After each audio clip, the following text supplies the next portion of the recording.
Bien, monsieur le ministre, messieurs les directeurs généraux, monsieur le préfet de police, mesdames, messieurs, nous nous retrouvons aujourd'hui ici à Beauvau pour la 7e table ronde des Beauvau de la sécurité.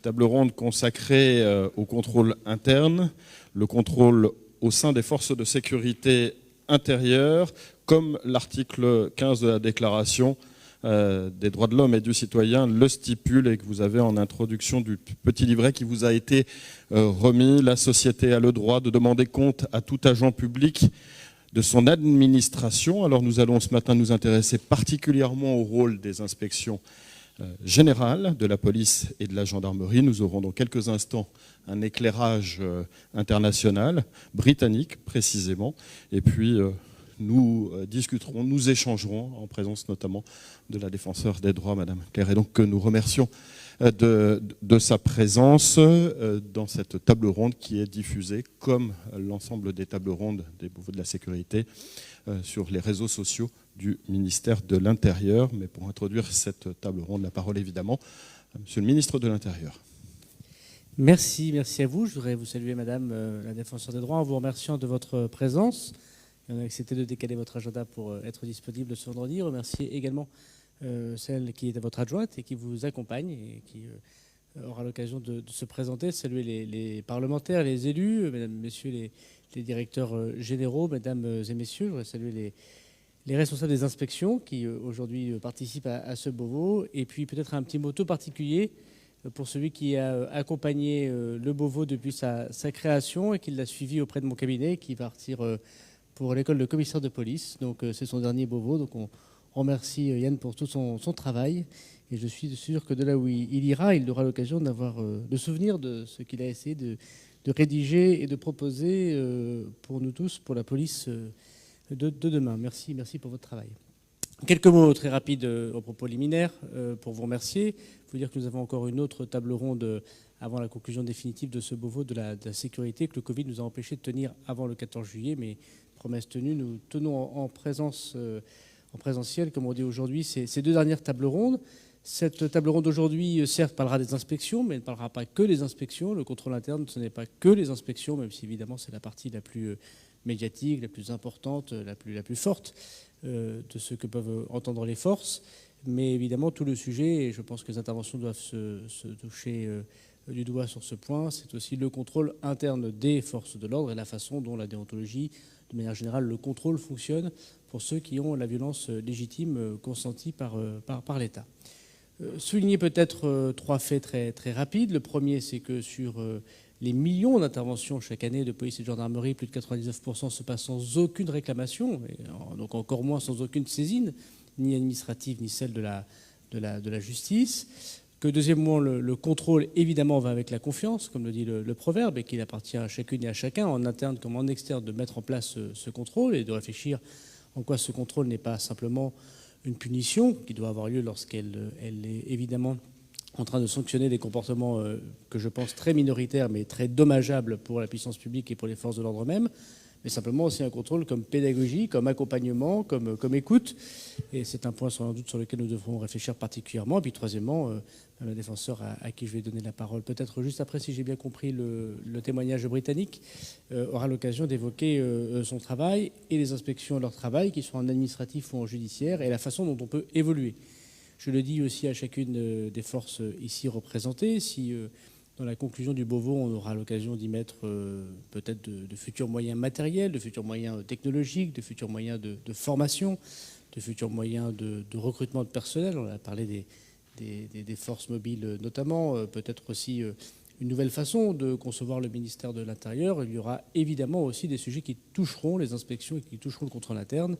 Et je souhaite que cette réunion de ce matin puisse nous aider et aider le président de la République et le Premier ministre à accomplir ces propositions nouvelles en lien avec les forces de l'ordre, mais aussi en lien avec tous ceux qui les contrôlent. Donc merci à vous d'être présents aujourd'hui. Je vous laisse tout de suite la parole. Merci beaucoup, Monsieur le ministre. Et avant d'écouter, échanger et d'échanger avec Claire Hédon. L'éclairage britannique avec le témoignage de Michael Lockwood, qui est directeur de l'IOPC, c'est l'Independent Office for Police Conduct, l'autorité indépendante de déontologie de la sécurité. Ces propos ont été recueillis à Londres, à l'ambassade de France, par le service de sécurité intérieure. Il nous explique les missions de l'IOPC, l'articulation qui existe avec les services locaux de police et les conditions de transparence et de communication des décisions qui sont prises par son institution en Grande-Bretagne. Michael Lockwood. Hello everyone, my name is Michael Lockwood and I'm the Director General of the Independent Office for Police Conduct, which oversees the police complaint system in England and Wales. I'm pleased to be invited to participate in this roundtable. We have long enjoyed a very positive working relationship with our French counterpart, the Defender of Rights. We're also founder members of and active participants in IPCAN, the International Network of Police Oversight Bodies. Although our systems are different, we share many of the same challenges. In April 1993, public confidence in policing was tested with the racist murder of Stephen Lawrence, a black boy. The Home Secretary at the time, Jack Straw, ordered a judicial inquiry into the police investigation of Stephen's murder, headed by Sir William Macpherson. His report identified many failings in the investigation and concluded the Metropolitan Police Service that investigated it was institutionally racist. He made a number of recommendations, including the establishment of an independent body to oversee the police service in England and Wales. In 2004, the Independent Police Complaints Commission was formed. Over time, it was increased funding to independently investigate all deaths and serious injuries involving police officers. By 2015, the number of independent investigations had increased significantly, and the structure of the organisation was no longer fit for purpose. So in 2018, it was agreed to bring responsibility for decision-making and running the organisation under one single clear line of accountability, myself. So I'm appointed by the Queen, and I have a unitary board which includes 6 non-exec directors appointed by the Home Secretary, whose job is to support and constructively challenge me. The new name of our organisation is the Independent Office for Police Conduct. We cover all police forces in England and Wales. Scotland and Northern Ireland have their own organisations. We employ over 1,000 staff and have offices in different parts of England and Wales, from Manchester to London, from Cardiff to Birmingham. About a quarter of my staff are former police officers, and that has reduced over time. Myself, my 2 deputies, and nearly all my management board and regional directors are not from a police background. By law, forces must refer the most serious and sensitive cases, including any allegations of serious corruption, serious assault, to us to decide whether to investigate. We receive around 4,000 referrals each year from the police, and we independently investigate around 500 of them. We prioritise those cases that are of most concern to the public. These include deaths and serious injuries involving the police, for example, police shootings, deaths following police road pursuits, and deaths in custody. Complaints of discrimination, police failures to protect victims of domestic abuse, stalking and harassment, and child sexual abuse. Allegations of police corruption and abuse of power for financial or sexual gain, and complaints about police use of force and armed policing. For each investigation, we do a report. In criminal cases, we send it to the Crown Prosecution Service, that's the CPS, which is independent of us to determine if an officer should face criminal charges. If the CPS agrees, it is heard by a judge and jury.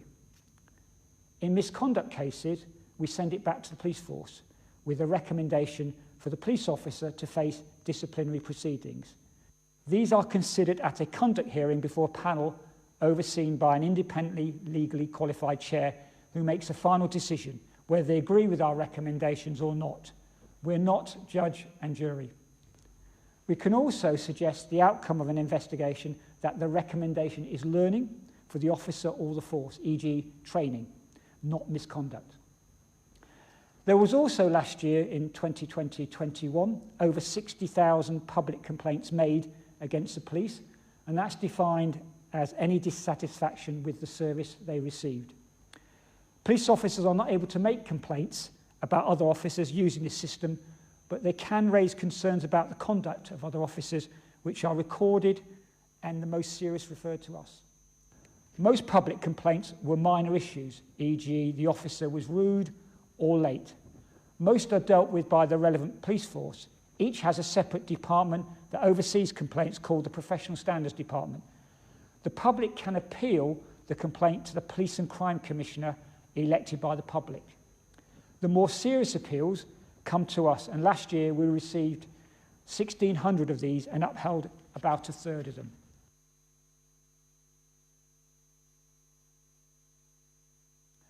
The two things that are critical to our effective oversight.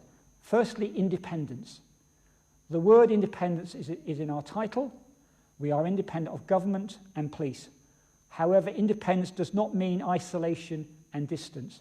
I am keen we spend time visiting police forces and talking to police officers, understanding the pressures and strains they are under, and also spend time talking to communities, especially young people and those from a Black, Asian and minority ethnic community background who have least confidence in policing to better understand their needs and worries. That understanding will help us better do our job. And we've made more than 400 learning recommendations to improve policing practice at both a national level and force level, including making police pursuit safer, strengthening the way police respond to domestic abuse cases, and improving the quality of the encounter where officers use stop and search powers. These have been well received by police forces and nearly all implemented. I hope that was of interest and useful for your discussions. Thank you. Voilà, merci à Michael Lockwood de s'être prêté au jeu. Michael Lockwood, que Madame Edon, vous connaissez particulièrement bien. Vous êtes la défenseur des droits. Vous êtes venu avec Pauline Caby, qui est votre adjointe en charge du contrôle et du respect de la déontologie par les professionnels de la sécurité, et Hélène Gomis, qui était également venue et qui est juriste au sein de votre institution. Vous le connaissez bien, Michael Lockwood. Quand vous l'écoutez, quand vous analysez ce qu'il vient de dire, quel parallèle peut-on faire et quels enseignements peut-on en tirer en tout cas ?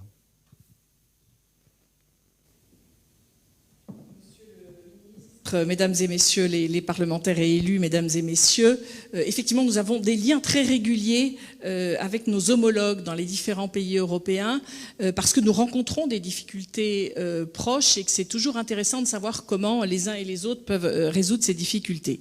En ouvrant le Beauvau de la sécurité le 1er février dernier, le Premier ministre a commencé par rappeler que les forces de l'ordre exercent un métier qui n'est en rien un métier comme les autres. Effectivement, les métiers de policiers et de gendarmes sont essentiels, leur charge est immense et comme l'indique le Code de la sécurité intérieure, il leur revient d'assurer la défense des institutions et des intérêts nationaux, le respect des lois, le maintien de la paix et de l'ordre public, la protection des personnes et des biens. Ces missions sont exigeantes et peuvent être épuisantes, j'en suis consciente, d'autant plus dans un contexte de crise et de tension. Alors vous avez souhaité m'entendre dans le cadre de cette table ronde consacrée au contrôle interne des forces de sécurité en tant qu'autorité chargée du contrôle externe, dont ont également la charge d'autres autorités administratives indépendantes et l'autorité judiciaire. Je partage avec ce contrôle interne une mission commune qui est le contrôle du respect de la déontologie par les forces de sécurité. Alors avant d'en venir au sujet retenu pour cette table ronde, je voudrais évoquer une composante du contrôle interne qui en est absente, le contrôle par les pairs. Et bien qu'il soit présenté en dernier dans le code de déontologie, ce contrôle est selon moi le plus important, car il est permanent. Il est souvent invisible, car en fait lorsqu'il fonctionne, les griefs ne sont pas portés à la connaissance d'un autre organe de contrôle, notamment à la mienne. Mais il est bien réel. Au cours des 3 dernières années, entre 3 et 5% des saisines traitées par le pôle de déontologie ont été closes car l'administration avait pris des mesures pour prévenir le renouvellement du manquement constaté. On peut l'imaginer, il n'est pas le plus simple à exercer, comme d'ailleurs dans beaucoup de métiers. Mais il est indispensable, d'autant que les autres contrôles sont plus difficiles à mettre en œuvre lorsqu'il fait défaut.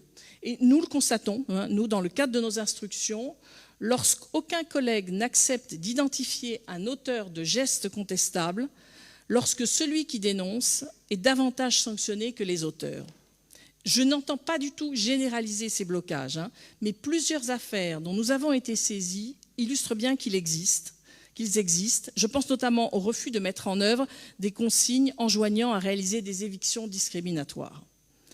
J'observe que nous n'avons jamais été saisis de griefs mettant explicitement en cause la qualité ou l'impartialité des enquêtes réalisées par l'IGPN ou l'IGGN. Si nous étions saisis, nous serions compétents pour contrôler ces enquêtes sans pouvoir nous prononcer sur les actes validés par l'autorité judiciaire. Dans l'exercice du contrôle externe, nous nous servons des enquêtes menées par les 2 inspections.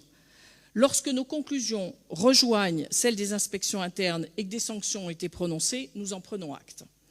Lorsque nous considérons que les enquêtes ne répondent pas aux griefs de notre réclamant, ou en tout cas laissent subsister des zones d'ombre, par exemple lorsque les auteurs des violences n'ont pas pu être identifiés, alors nous diligentons des actes d'investigation complémentaires.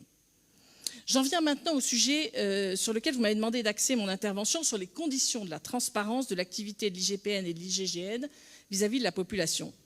La transparence est effectivement une exigence à laquelle un corps de contrôle ne saurait déroger, qu'il soit d'ailleurs externe ou interne, car elle est indispensable à ce qui fonde la légitimité d'un tel corps, sa capacité à être impartial et aussi à être perçu comme tel. C'est d'ailleurs pour lutter contre le sentiment de partialité des corps de contrôle interne que le législateur de 2000 a décidé de créer la CNDS, dont le Défenseur des droits a hérité la mission.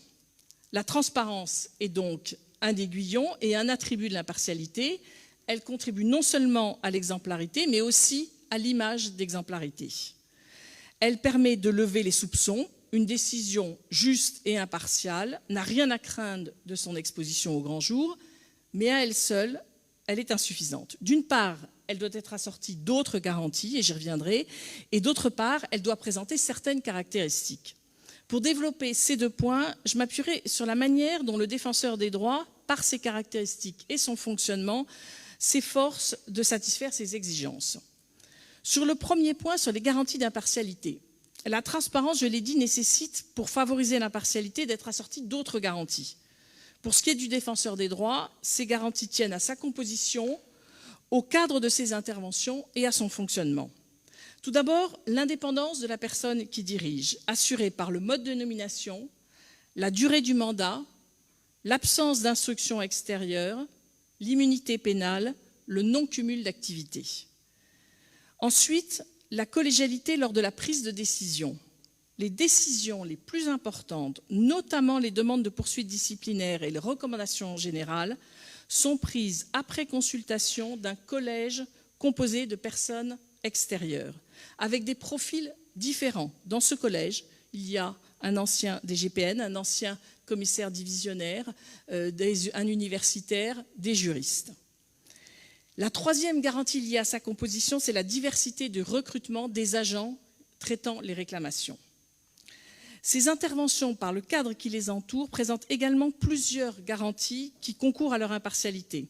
D'abord, la possibilité pour toute personne de saisir le Défenseur des droits sans filtre, l'obligation de motiver ses décisions s'il ne donne pas suite à une réclamation, et l'obligation d'informer l'autorité judiciaire et de demander son accord lorsque plusieurs enquêtes coexistent. Enfin, de son fonctionnement découle aussi également un certain nombre de garanties. Le traitement de toutes les réclamations qui entrent dans son champ de compétences et le traitement des réclamations dans des délais qui soient autant que possible raisonnables. Des délais trop longs, et vous le savez bien, pourraient laisser penser qu'il y aurait une volonté d'étouffer l'affaire. Au-delà de ces principes et de ces garanties dont elle doit être assortie, la transparence doit aussi présenter plusieurs caractéristiques. Sans ces caractéristiques, la transparence n'empêchera pas que naisse un sentiment de partialité.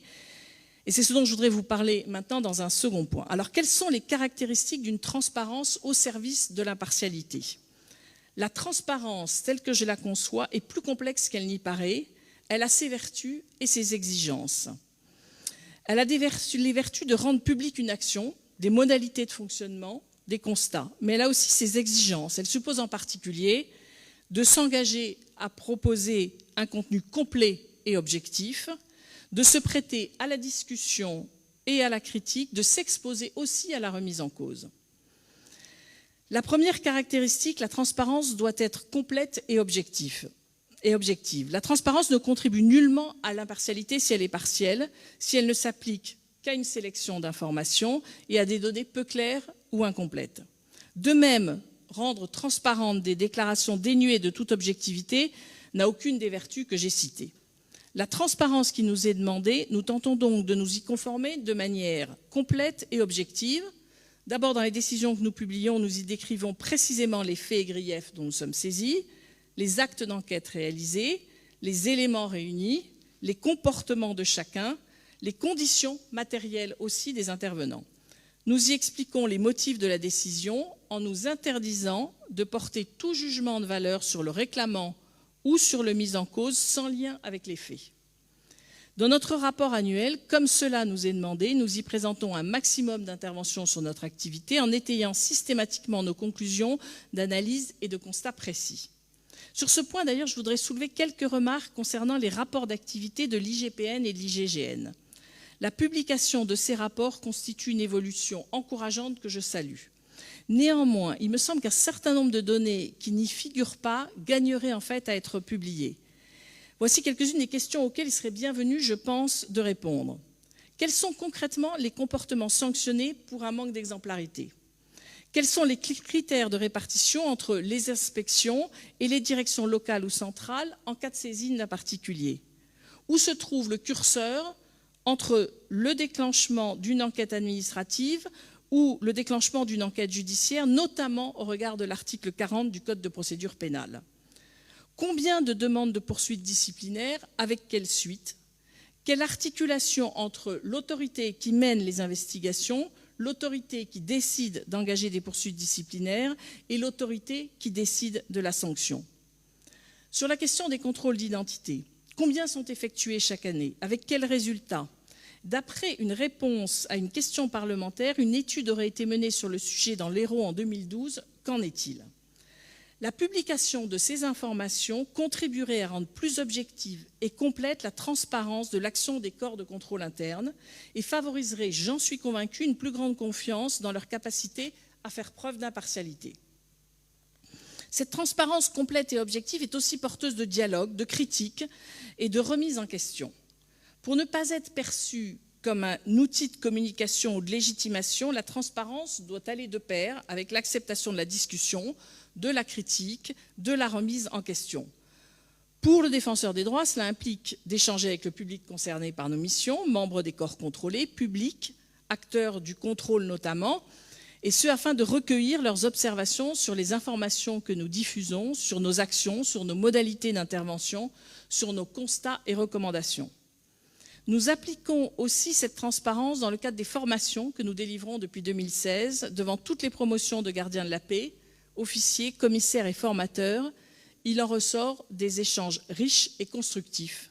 C'est par le dialogue et la critique que nous pouvons ensuite adapter et améliorer notre fonctionnement et notre communication. Et pour conclure, je voudrais juste insister sur un point. Je suis convaincue que la principale qualité d'un corps de contrôle, que doit posséder un corps de contrôle, ça doit être l'impartialité. Car c'est d'elle que dépend la confiance que la population lui accorde. Or, la confiance de la population dans ces corps de contrôle est elle-même la condition de la confiance de la population dans les corps contrôlés. J'espère que ma présentation aura permis d'alimenter vos réflexions sur la transparence, ses caractéristiques et la façon dont elle peut être mise au service de l'impartialité. Je vous remercie. Merci beaucoup, Madame la Défenseure des droits.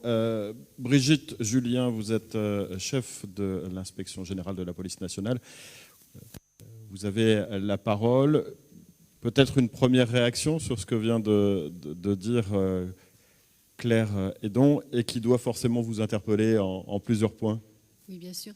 Monsieur le ministre, Madame la Défenseure des droits, Monsieur le préfet de police, Monsieur le directeur général, Mesdames et Messieurs, effectivement, les propositions de Madame Hédon, avec lesquelles nous avons eu un contact récemment, nous avons pu discuter et échanger là-dessus, mes propositions rejoignent un petit peu ce qu'elle nous a dit à propos du rapport annuel de l'IGPN qui doit être amélioré et qui doit être complété. Sur la transparence, le contrôle des agents et du bon fonctionnement des services garantit aux citoyens un service public de la sécurité soucieux d'efficacité, tout en étant respectueux des règles déontologiques et des libertés. C'est une activité indispensable devant contribuer à consolider le lien de confiance de la population dans sa police et ainsi renforcer sa légitimité. Le premier contrôle sur l'activité quotidienne des agents doit être exercé par la hiérarchie. Les directions de police et l'IGPN exercent un contrôle de second niveau pour les affaires les plus sensibles. L'IGPN ne traite à ce titre, comme vous l'avez fait remarquer, qu'une partie marginale des affaires mettant en cause des agents de la police nationale. Si l'IGPN n'en a pas l'exclusivité, elle en a la responsabilité, puisqu'elle contrôle les directions, les services de la police nationale et de la préfecture de police. En ce sens, elle est la première à devoir répondre à l'exigence de transparence de l'action de la police nationale et du contrôle qui en est fait.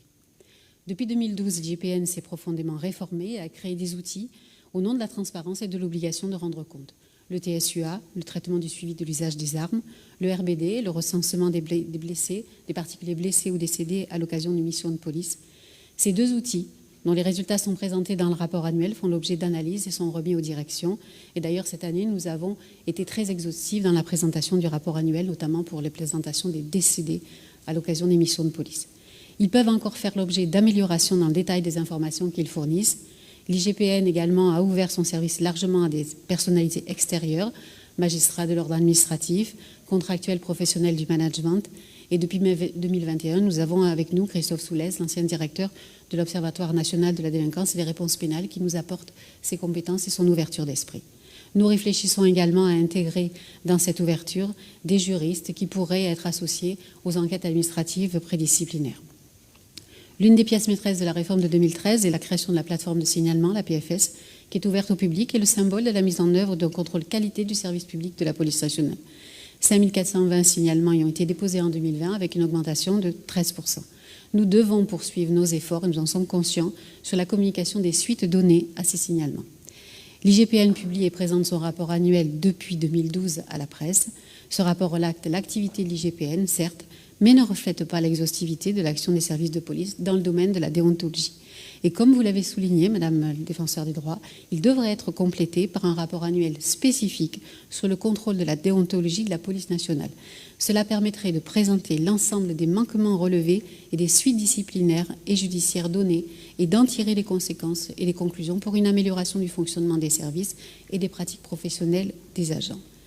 Je réunirai prochainement le CEDPL, le comité d'évaluation de la déontologie de la police nationale, composé de personnalités extérieures, dont vous-même, de magistrats, d'experts, d'avocats, de journalistes, de policiers, et qui deviendra un véritable espace d'échange et de réflexion sur les pratiques policières et sur l'évolution des doctrines d'emploi.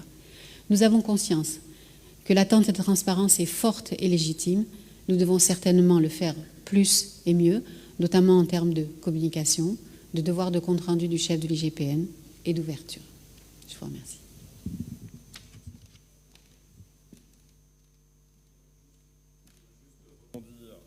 Mais le micro va fonctionner.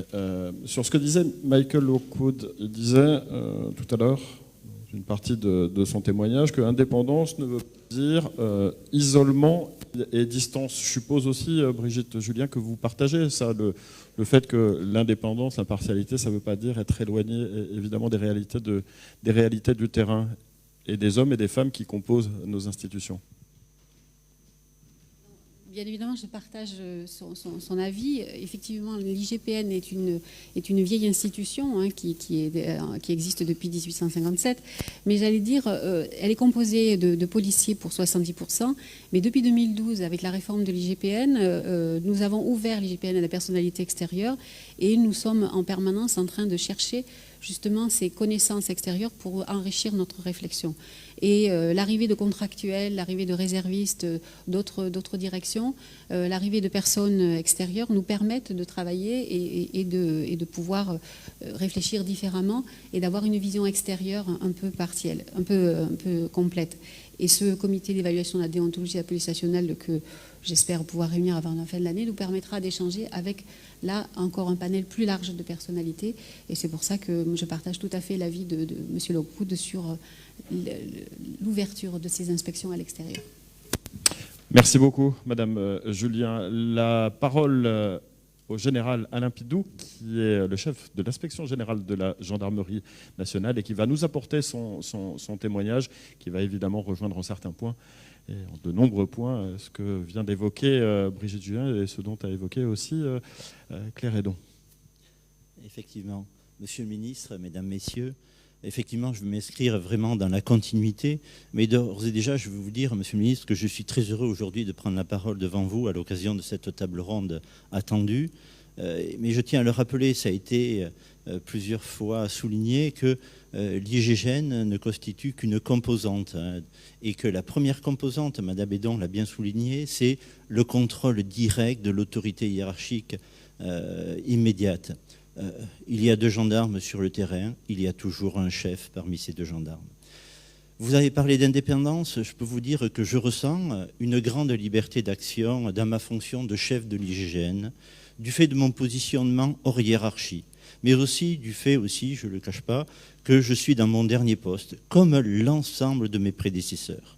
Ma faculté d'autosaisine en matière administrative, ma possibilité d'évocation permanente de tous les sujets auprès du DGGN ou de son adjoint me place, j'en suis sûr, dans une situation privilégiée. Plusieurs sujets méritaient d'être évoqués, mais la question de la transparence qui est soutenue, bien sûr, est centrale.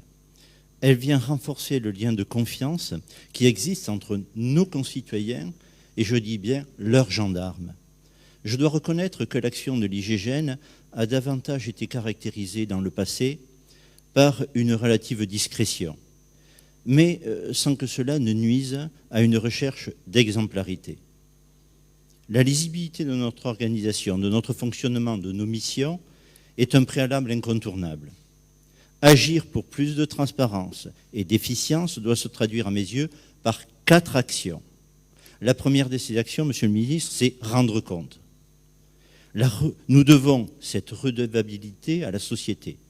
L'IGGN rend compte, l'IGGN rend des comptes. Depuis mon arrivée, je me suis plusieurs fois rendu devant les commissions, plusieurs fois d'ailleurs avec Madame Brigitte Julien, pour être auditionné et faire vivre pleinement le contrôle parlementaire.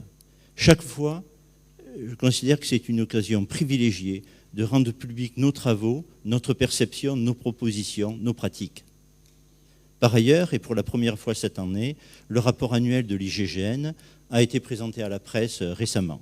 Ce rapport a été enrichi de nouvelles données pour mieux informer sur les saisines de nos concitoyens, mais aussi pour rendre compte des sanctions infligées aux militaires qui ont commis des manquements. Cette présentation de notre travail permet aussi, Madame Hédon l'a souligné, de capter les attentes des autres et nous invite aussi à aller plus loin dans nos analyses. Deuxième des actions, c'est communiquer. Communiquer, d'abord, la communication interne. Je perçois que l'IGGN est une maison toujours respectée, parfois crainte, mais finalement peu connue. Je ressens une forte attente en matière de communication sur nos actions. Je suis conscient que plus de transparence passe aussi par plus de valorisation. Et là aussi, ça a été évoqué. Des cas concrets, des retours d'expérience utiles. Les gendarmes sont demandeurs de toujours plus de support pédagogique dans le domaine de la déontologie et je remercie encore les services de la Défenseure des droits qui contribuent à la réalisation des dossiers pédagogiques pour nos élèves en école. Les gendarmes sont aussi demandeurs d'accompagnement et de fiches, et j'y reviendrai. Mais ma priorité en tant que chef de l'IGGN, c'est pas que les manquements soient sanctionnés, mais c'est qu'il n'y ait pas de manquement. Et là, je partage pleinement les propos du président Vigouroux lorsqu'il disait « la discipline, c'est l'échec de la déontologie ».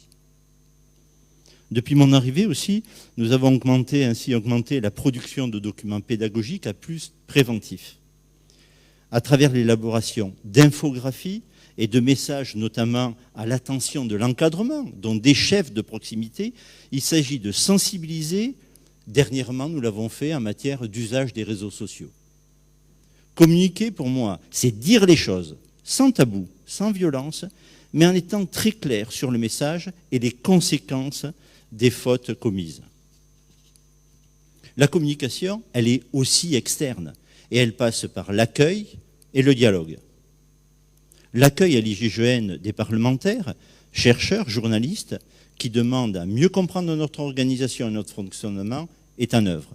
Concrètement, je prône une politique de porte ouverte.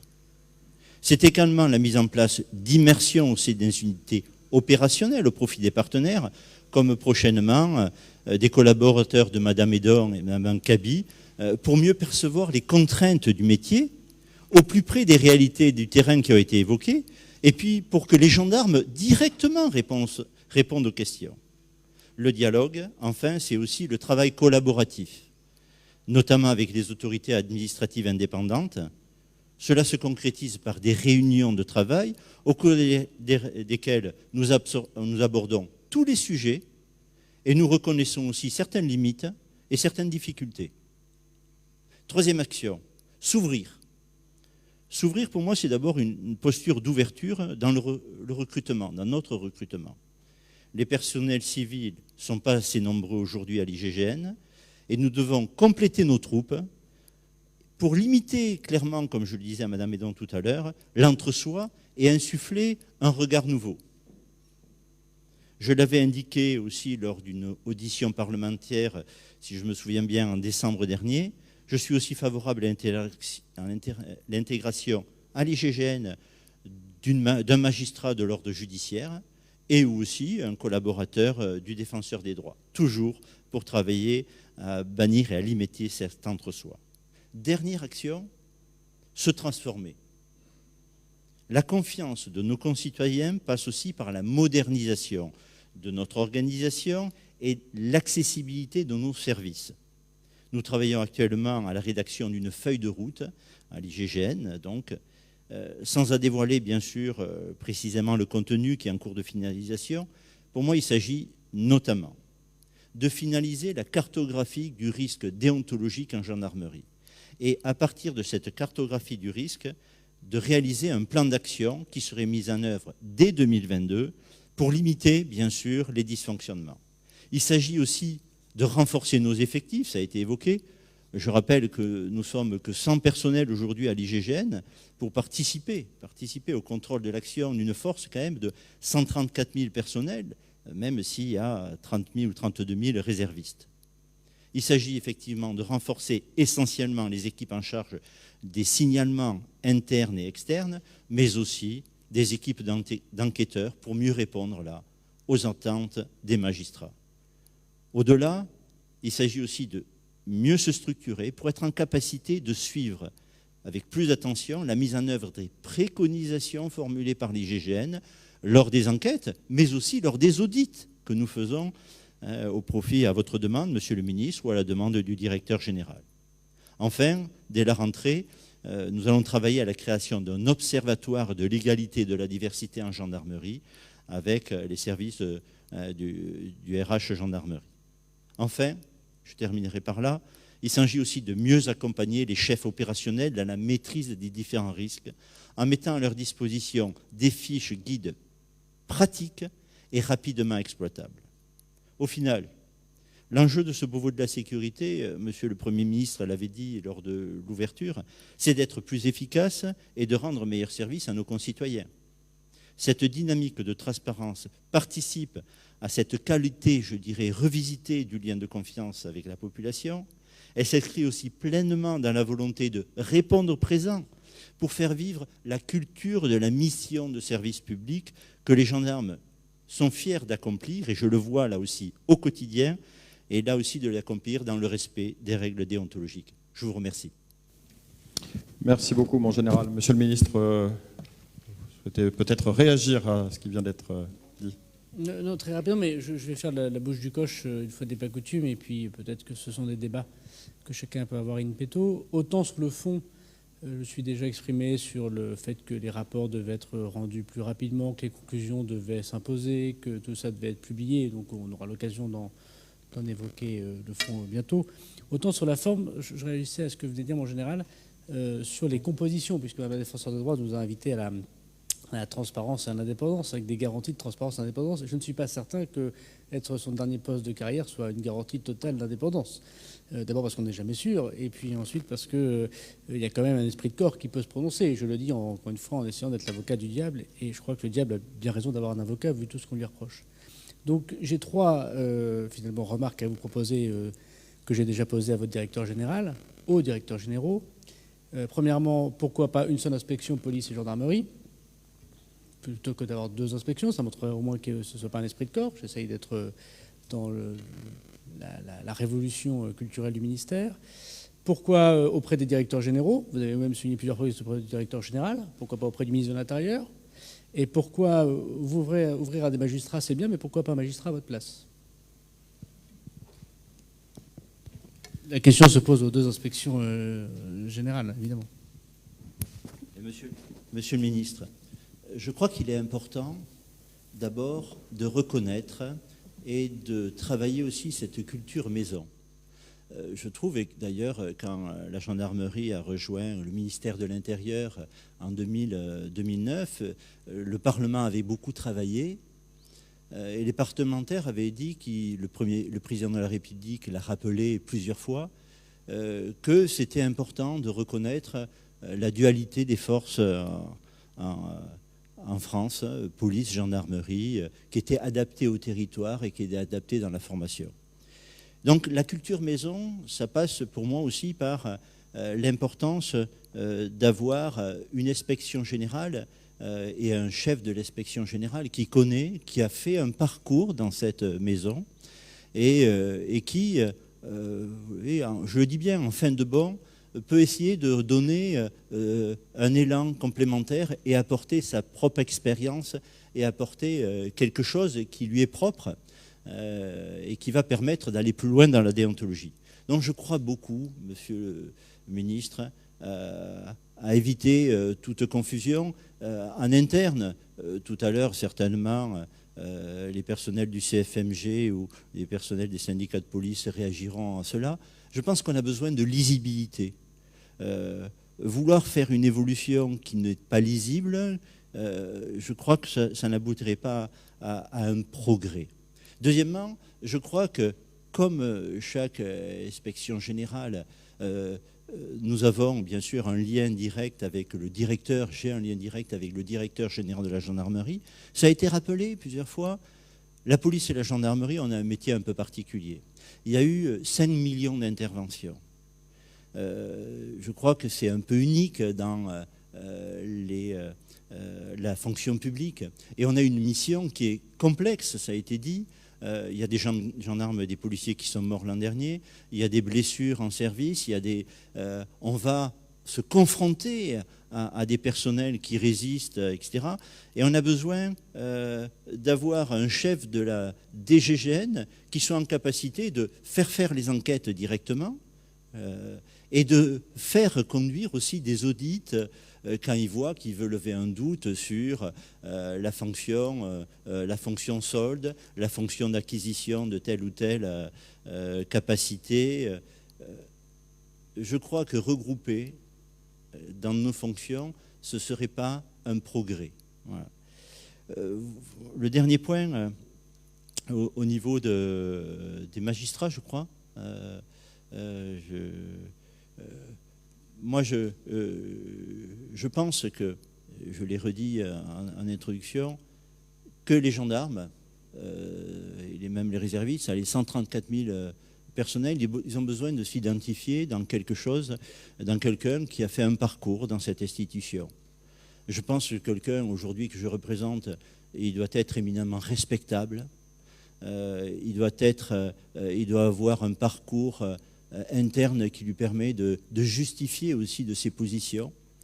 Et autant je prône la mise en place d'un magistrat comme conseiller ou comme adjoint du chef de l'inspection, autant je pense réellement qu'un chef de l'IGGN, un chef de l'IGPN doit être un policier ou un gendarme. Voilà. À l'IGGN, je pense que le chef doit être ce gendarme que les gens regardent, qui va rendre des comptes aussi au CFMG, qui donne son avis au chef, avec cette culture maison qui est essentielle. Voilà, pour faire vite, Monsieur le Ministre, ce que je pense. Brigitte Julien. Je vais compléter, je vais répondre rapidement à vos questions, Monsieur le Ministre. Pourquoi pas une seule inspection? Vous en avez déjà une, c'est l'inspection générale de l'administration. Donc les directions, vous en avez 3, tout à fait. Voilà, il y a tout à fait. Voilà, l'inspection générale de l'administration. Donc, les directeurs généraux ont des directions, enfin des inspections métiers pour mettre en œuvre leurs besoins, leurs politiques pénales, leurs politiques en ce qui concerne les changements. Donc, ce sont des inspections métiers qui ne font pas que du judiciaire. C'est pour ça que je te réponds à la 3e question en disant un magistrat de l'ordre judiciaire à la tête de l'IGPN, c'est oublier que 50% de notre activité ne concerne pas des enquêtes judiciaires ou administratives. On a toute la partie inspection, audit, on a la partie conseil juridique, on a la partie maîtrise des risques, puisqu'on travaille depuis 2016 avec le directeur général pour toutes les directions dans le domaine de la maîtrise des risques, et on a la mission d'accompagnement et de conseil qui accompagne les chefs de service ou les services dans le cadre de la gestion de projet ou de la difficulté en termes de management.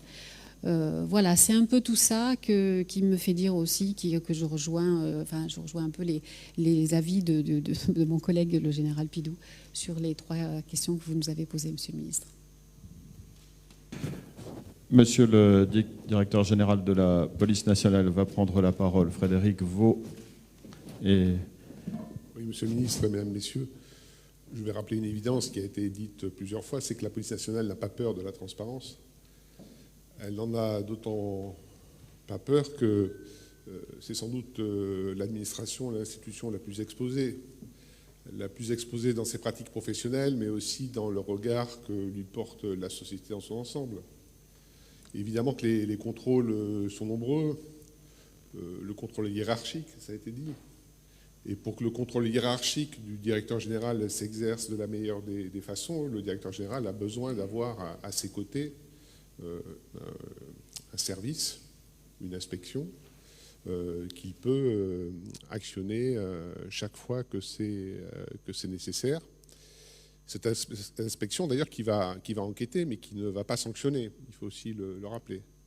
L'exercice du pouvoir disciplinaire, c'est ma responsabilité, grâce à la délégation que vous m'avez donnée et à la délégation que je donne aussi à certains des chefs de service qui, en mon nom et au vôtre, prennent ces sanctions disciplinaires. Mais ce contrôle n'est pas le seul fait, et c'était rappelé par vous-même, par Madame la Défenseure des droits, n'est pas du seul fait de l'institution. Il y a heureusement des autorités administratives indépendantes. Il y a l'autorité judiciaire qui l'exerce aussi pleinement. Je dois dire que les organisations syndicales aussi y contribuent à leur manière. Alors elles sont plus souvent parfois dans la défense des droits des personnels, mais elles sont aussi en capacité de dénoncer des faits qui leur paraissent relever de manquements commis par des fonctionnaires. Il y a la presse. Aujourd'hui, la presse qui joue un rôle très important dans le contrôle, et j'ai tendance à penser que parfois la police est un bon client de la presse pour dénoncer. On passe bien sûr parfois du temps à expliquer, mais aussi à corriger ou à rappeler que ce qui parfois est expliqué de manière un peu rapide ou caricaturale ne correspond pas à la réalité et mérite qu'on investigue en profondeur. Et d'ailleurs, à ce propos, on invite à de la transparence. La transparence existe pour dénoncer des fautes qui peuvent être commises par la police, mais la police, et ça a été dit à l'occasion d'autres tables rondes, n'est pas toujours en capacité de faire preuve de transparence, puisqu'elle est bridée dans ses capacités d'expression devant la presse aussi, pour dire voilà la manière dont les choses se sont passées, voilà de quelle façon on pourrait expliquer à l'opinion l'intégralité de la manière, et la manière dont les faits ont pu se dérouler. Et enfin, un phénomène tout à fait récent, mais qui prend là aussi de plus en plus d'importance, c'est le corps social lui-même qui contrôle l'activité de la police. Aujourd'hui, chaque citoyen utilise son téléphone portable pour filmer et pour diffuser sur les réseaux sociaux ce qu'il voit de l'action de la police. Donc je pense que le contrôle, effectivement, et la transparence associée à ce contrôle sont deux éléments très importants de notre activité. Et je le répète, le directeur général a besoin d'avoir auprès de lui une institution, qu'elle fasse de l'audit ou qu'elle fasse de la procédure prédisciplinaire pour sanctionner ou au contraire expliquer des faits qui ont pu être identifiés comme étant des défaillances, des manquements ou des fautes. Après, sur qui est le mieux, pour répondre à votre question, qui est le mieux à même de diriger ces services d'inspection, je veux dire, ça relève de l'appréciation de votre pouvoir de nomination. Et bien sûr, on n'a pas de... ce qui compte, c'est la compétence, c'est l'expérience, mais il faut être attentif aussi à ce qu'on ne soit pas confronté au mélange des genres. Et voilà, on peut avoir des policiers qui sont des mauvais chefs de service, des magistrats ou d'autres personnalités extérieures qui pourraient faire d'excellents chefs de service de la police. Ça repose d'abord sur les compétences et les qualités de ceux qui exercent ces responsabilités. Merci, monsieur le directeur général.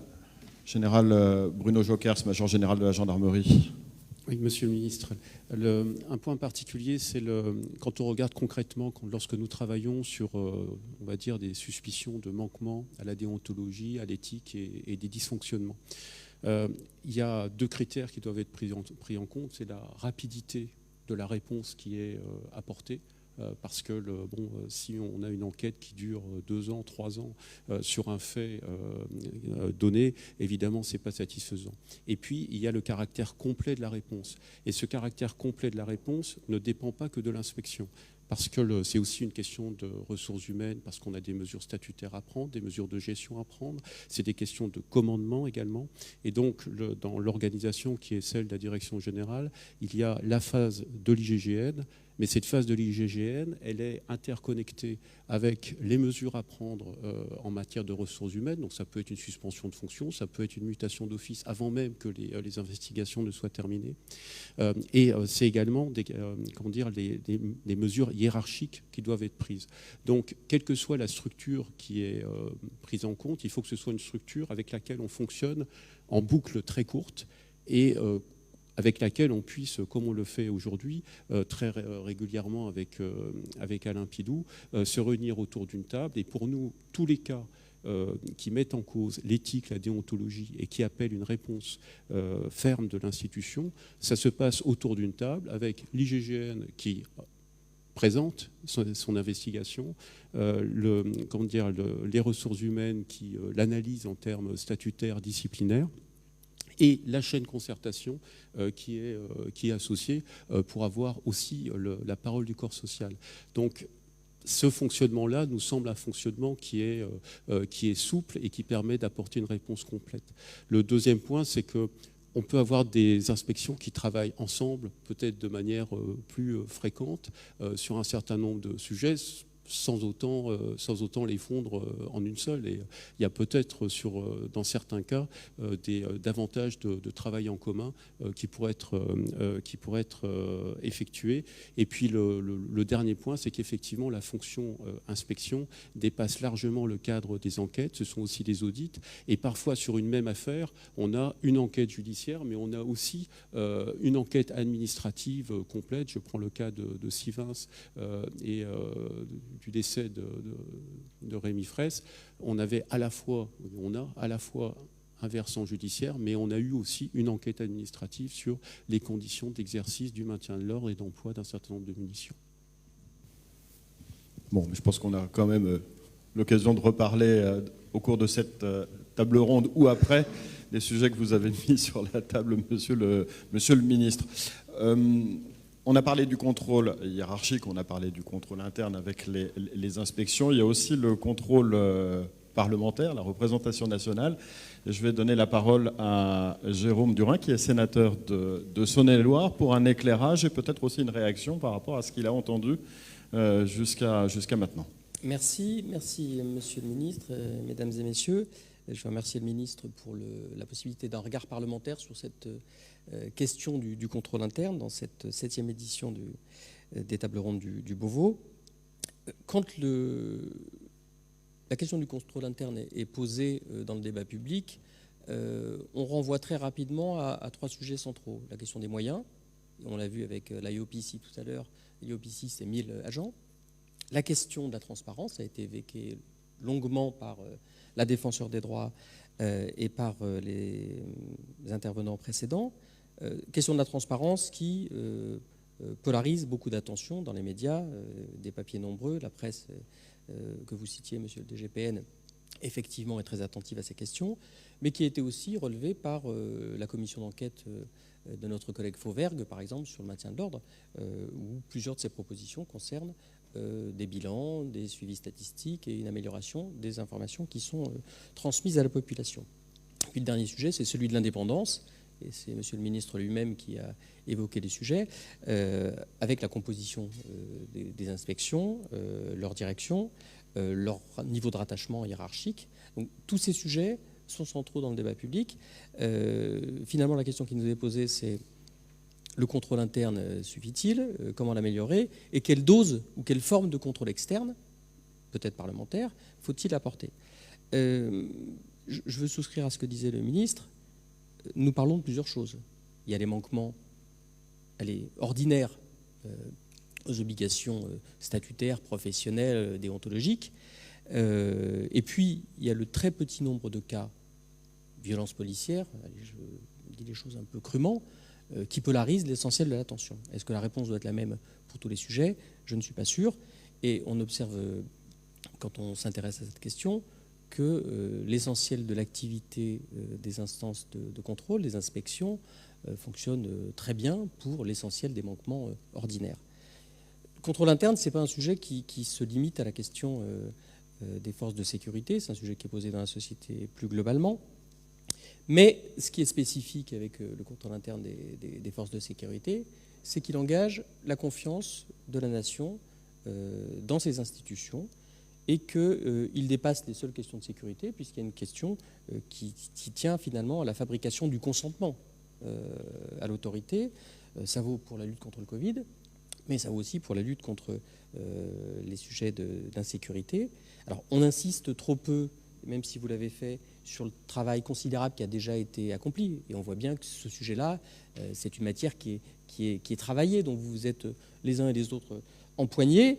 Oui, il y a eu des progrès vers plus de transparence. Oui, l'IGGN et l'IGPN sont des instances qui sont craintes parce qu'elles exercent une forme d'autorité disciplinaire et déontologique. Oui, il y a une volonté d'indépendance juridique incontestable. Oui, la justice fait confiance à vos enquêteurs, et je suis moi-même dans un département où il y a une enquête en cours et la justice va s'appuyer sur le travail de l'IGGN pour conduire ces travaux. Et oui, les institutions qui sont la police et la gendarmerie sont bien mieux appréciées par nos concitoyens que beaucoup d'autres corporations, les élus et les journalistes en première liste. Alors, quel est le sujet, me semble-t-il, qu'on a à résoudre dans le débat public? C'est que, avec les propositions qu'on peut apporter en termes d'effectifs, d'indépendance et de transparence, est-ce qu'on arrive à être à la hauteur de la demande de la population? Il y a un sujet très épineux, je le redis, autour des questions de violences policières. La direction de l'IGPN a pu reprocher par le passé à la défenseure des droits de ne pas suffisamment prendre en considération les données maison, les données policières. Le défenseur des droits ou le défenseur des droits précédemment a pu estimer que les demandes de sanctions qui étaient adressées n'étaient pas suffisamment suivies des faits. On voit bien que le gouvernement a choisi de se saisir de ce sujet, et il faut le remercier, que le président de la République a exprimé des intentions fortes sur cette question. Quid du contrôle parlementaire? Est-ce que le contrôle parlementaire est un contrôle externe utile? Alors je crois que les députés ont beaucoup travaillé dans le cadre de missions d'information. Le Sénat, qui a une autre majorité politique que l'Assemblée, exerce aussi régulièrement cette forme de contrôle parlementaire de votre action. Est-ce qu'il faut aller jusqu'à la création d'une déclinaison de la délégation parlementaire au renseignement? Alors la délégation parlementaire au renseignement, puisque c'est une des propositions qui est formulée dans le livret, hein, la délégation parlementaire au renseignement, elle fait un travail précieux, mais on ne peut pas penser, en tout cas c'est mon avis, qu'elle permette de toucher le grand public ou de répondre aux enjeux de transparence démocratique que j'ai évoqués plus haut. Est-ce que remplacer des personnels policiers ou gendarmes par des personnalités extérieures suffira? Est-ce que avoir plus de moyens pour le défenseur des droits suffira? Est-ce que passer de 285 à 1000 agents est la bonne solution? Je ne sais pas si le ministre Darmanin à 800 agents a trouvé tout de suite là, pour l'IGPN. En tout cas, il me semble que effectivement tout ce qu'on s'est dit jusqu'à présent sur les effectifs, sur la transparence, sur l'indépendance est important. Je ne vois pas à terme comment on ne peut pas quand même ouvrir la voie à plus de contrôle externe pour résoudre les questions les plus difficiles, parce qu'il y a quelque chose de l'ordre du pacte social, et pour rétablir cette confiance dans l'institution et envers les forces de sécurité, il faudra à un moment franchir un cap, me semble-t-il.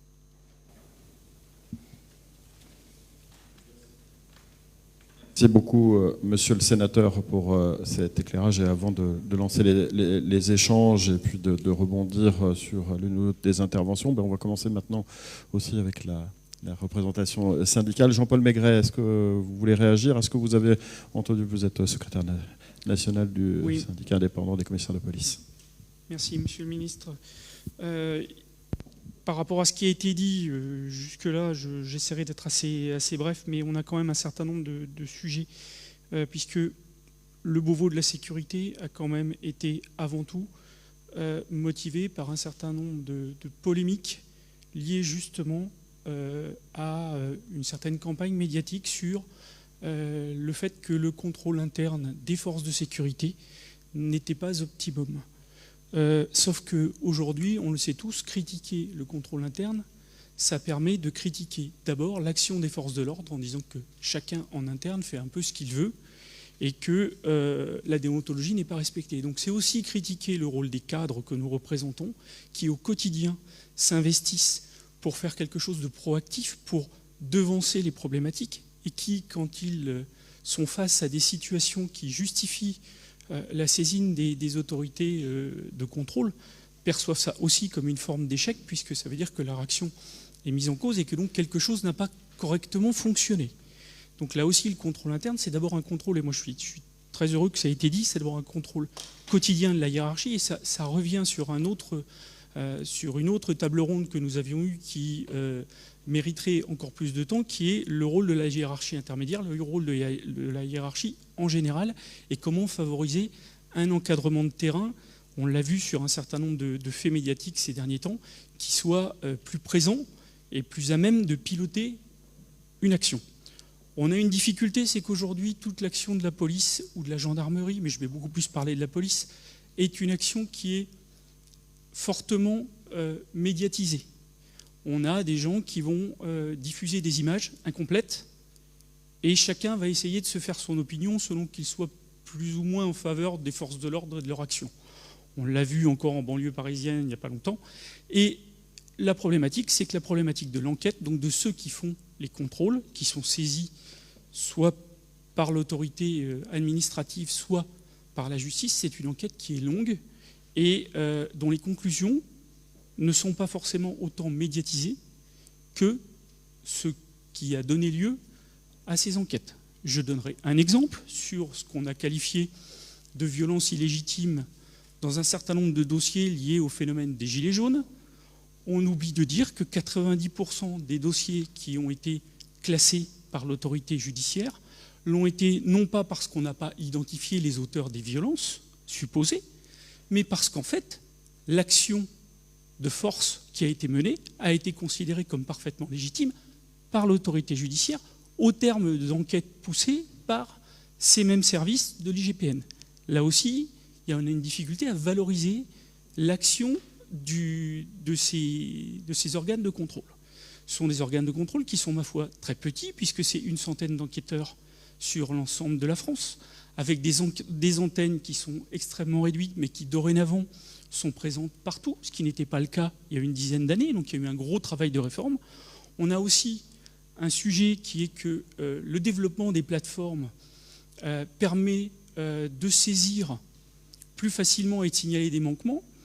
Et cette difficulté, elle donne lieu aussi, et on le dit et on le déplore, à des fois certains signalements malveillants qui obèrent considérablement la vie de ceux qui en sont les victimes. On parle de RPS, c'est pas les risques psychosociaux ne sont pas un vain mot dans ce domaine, c'est quelque chose qu'il faut prendre en compte. Alors après, pour rebondir sur ce que vous évoquiez sur la présence de personnalités extérieures au sein de l'IGPN, je crois que le débat est déjà largement entamé, puisqu'on a un certain nombre de gens qui participent, magistrats administratifs, présence d'associations, présence de personnel qui ont à la fois un parcours complet en interne, mais aussi des gens qui arrivent de l'extérieur. Notre souci est de dire que si on nommait des gens à la tête d'une inspection qui ne soient pas forcément issus des forces de sécurité, ce ne serait plus vraiment un contrôle interne, et ce serait aussi un signal de dire que par essence, un magistrat de l'ordre judiciaire, par exemple, pourrait mieux contrôler l'activité interne d'enquêteurs qui pourtant au quotidien, lorsqu'ils travaillent avec l'autorité judiciaire, et vous savez que mon organisation n'est pas forcément pas forcément des relations apaisées avec l'autorité judiciaire, et là, pour le coup, on est capable de constater que les magistrats qui saisissent les organes de contrôle, qui suivent les enquêtes judiciaires de l'IGPN, n'ont jamais à s'en plaindre. Ce qui montre bien que l'ensemble des investigations semble être menées de manière parfaitement impartiale, parfaitement poussée. Et pour terminer sur ce sujet-là, je dirais que les problématiques aujourd'hui des organes de contrôle sont des problématiques qui les dépassent. On a trop souvent tendance à croire que ce sont des organes qui sanctionnent. Ils ne font que proposer. Ils proposent à l'autorité judiciaire de présenter des personnes qui vont être placées en garde à vue. Ils proposent à l'autorité administrative un certain nombre de sanctions. Après, on en est toujours sur cette chaîne à avoir une capacité à donner des réponses rapides. Et ces réponses rapides, pour les fonctionnaires que nous représentons, elles sont extrêmement importantes, que ce soit des gens qui sont mis en cause ou de leur hiérarchie, pour savoir ce que demain, on va pouvoir faire dans les services pour dépasser les problématiques qui ont eu lieu. Donc encore une fois, moi je pense qu'il ne faut pas essayer de mélanger les contrôles externes qui existent et qui sont bien légitimes des forces de sécurité, de nos contrôles internes qui ont su se moderniser et qui sont encore en ce moment en phase de modernisation, puisque des propositions vous ont été faites et que ces propositions permettront d'avoir une institution, l'IGPN, encore plus ouverte vers l'extérieur et encore plus transparente. Je vous remercie.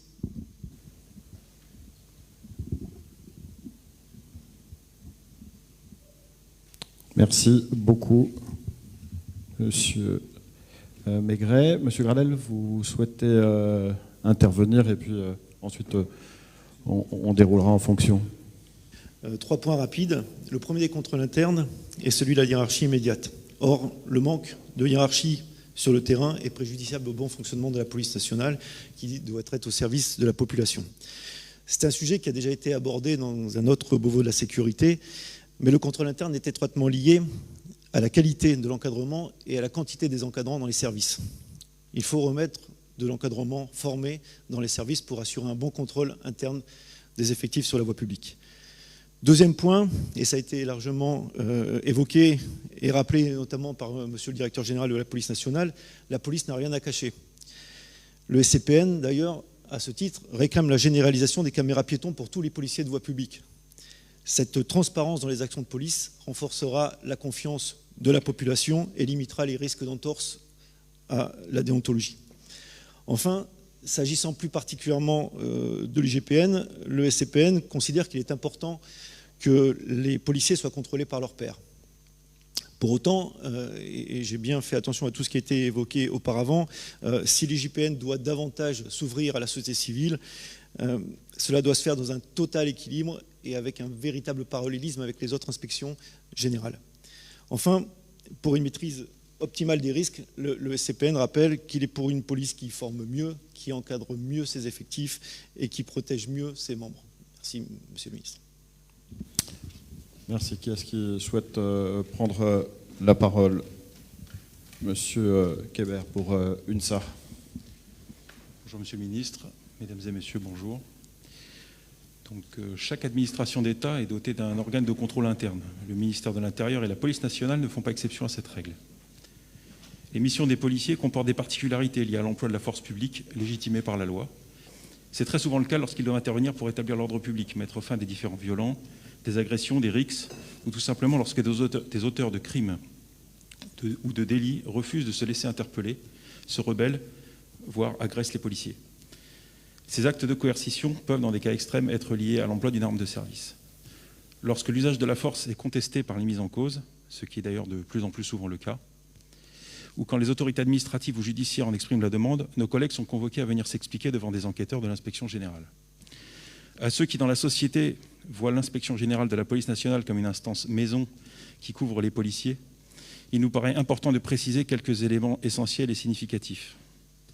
Tout d'abord, force est de constater qu'une convocation à l'inspection générale de la police nationale est toujours source de stress et d'inquiétude pour tout fonctionnaire concerné. En serait-il ainsi s'il s'agissait d'un service de complaisance ? Rappelons quand même que d'une part, les enquêteurs de l'IGPN n'ont pas de contact quotidien avec les policiers des services actifs, que d'autre part, les enquêtes judiciaires se font sous la responsabilité et la direction des magistrats.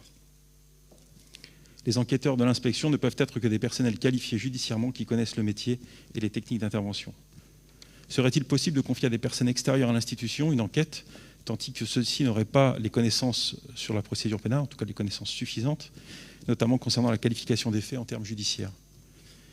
Les organismes de contrôle interne des autres administrations sont-ils composés en tout ou partie de personnel extérieur à leur administration?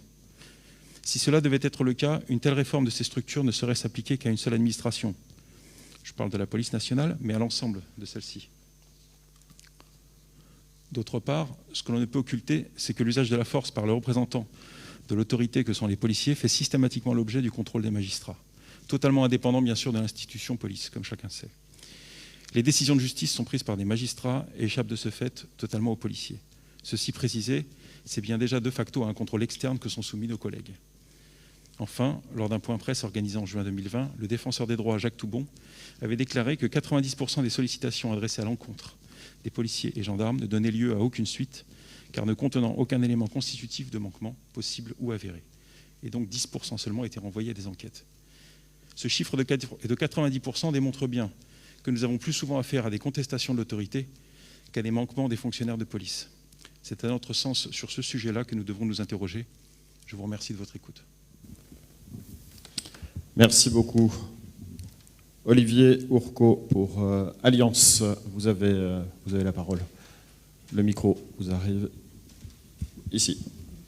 Jérôme Moisan, ça sera après. Olivier Ourcot. Bon, je ne vais pas être redondant par rapport à tout ce qui a été dit. Je vais juste m'appuyer sur le rapport du médiateur, qui a une indépendance, et je vais lire et le paraphraser. Représentant 7% de la fonction publique d'État, les policiers se voient infliger plus de la moitié des sanctions qui y sont prononcées. En outre, le devoir d'exemplarité des policiers est tel qu'ils sont aussi sanctionnés dans leur vie professionnelle pour des fautes commises dans leur vie privée. Un contrôle hiérarchique puissant est exercé par les services de discipline interne à chaque direction de police.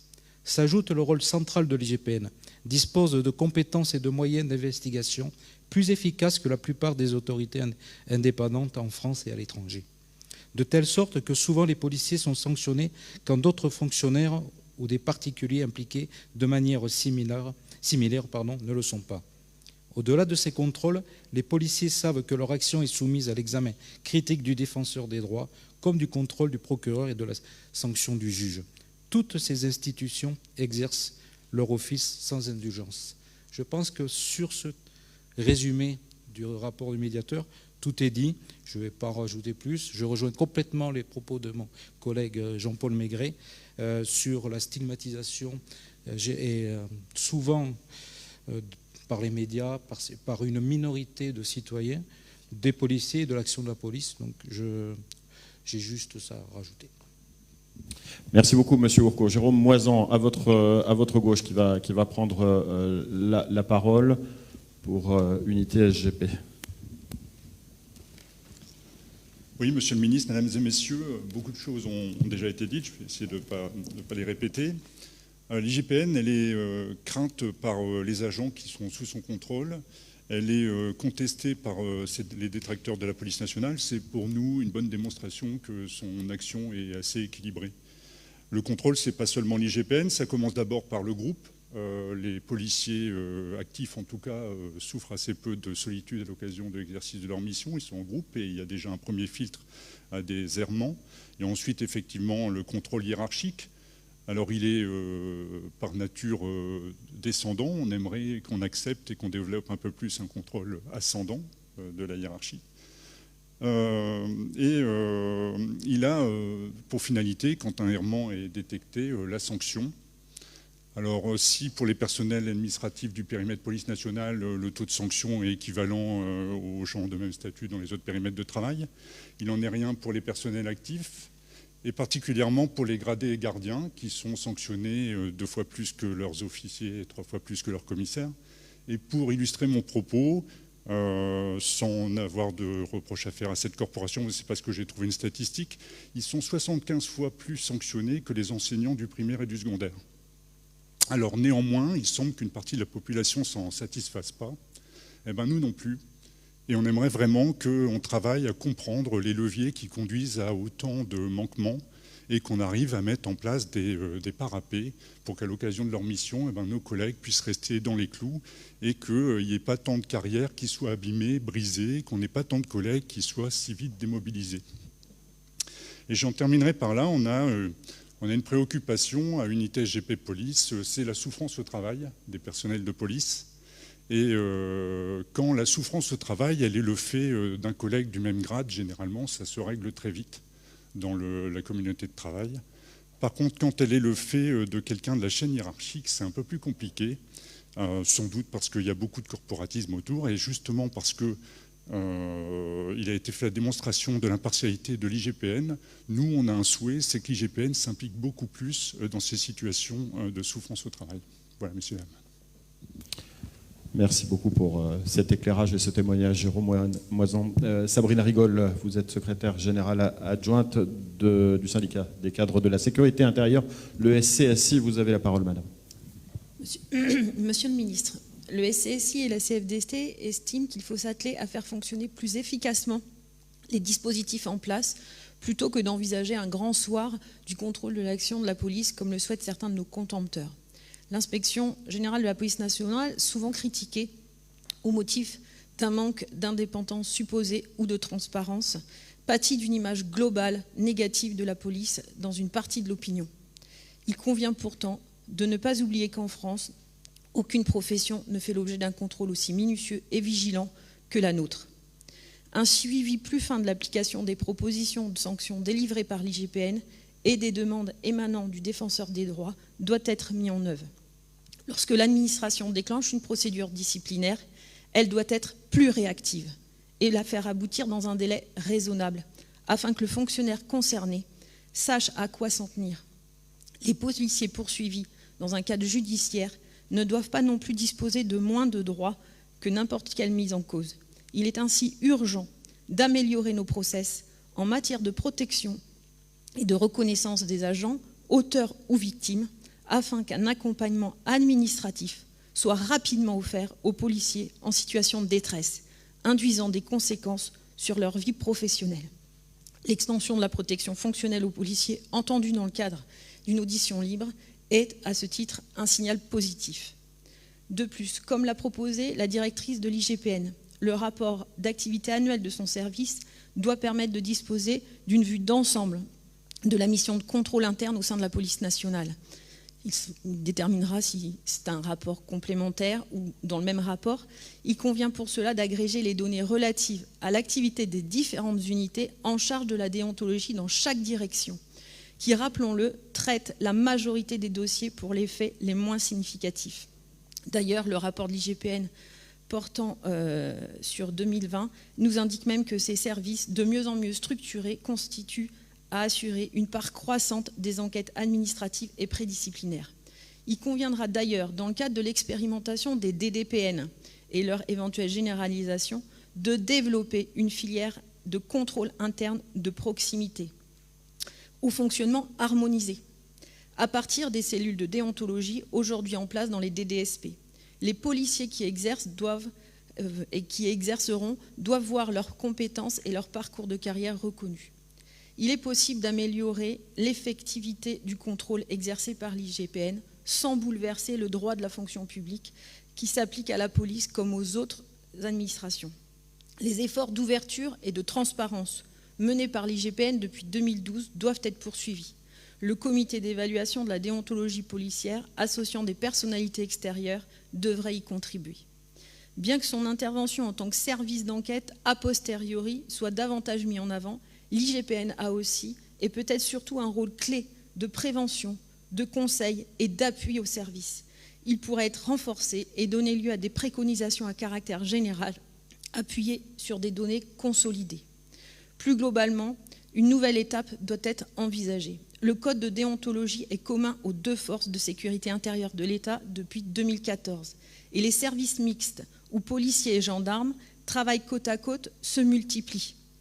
Il est temps d'uniformiser les pratiques de travail de l'IGPN et de l'IGGN, comme d'harmoniser l'échelle de sanctions et des récompenses. Ce n'est pas le cas.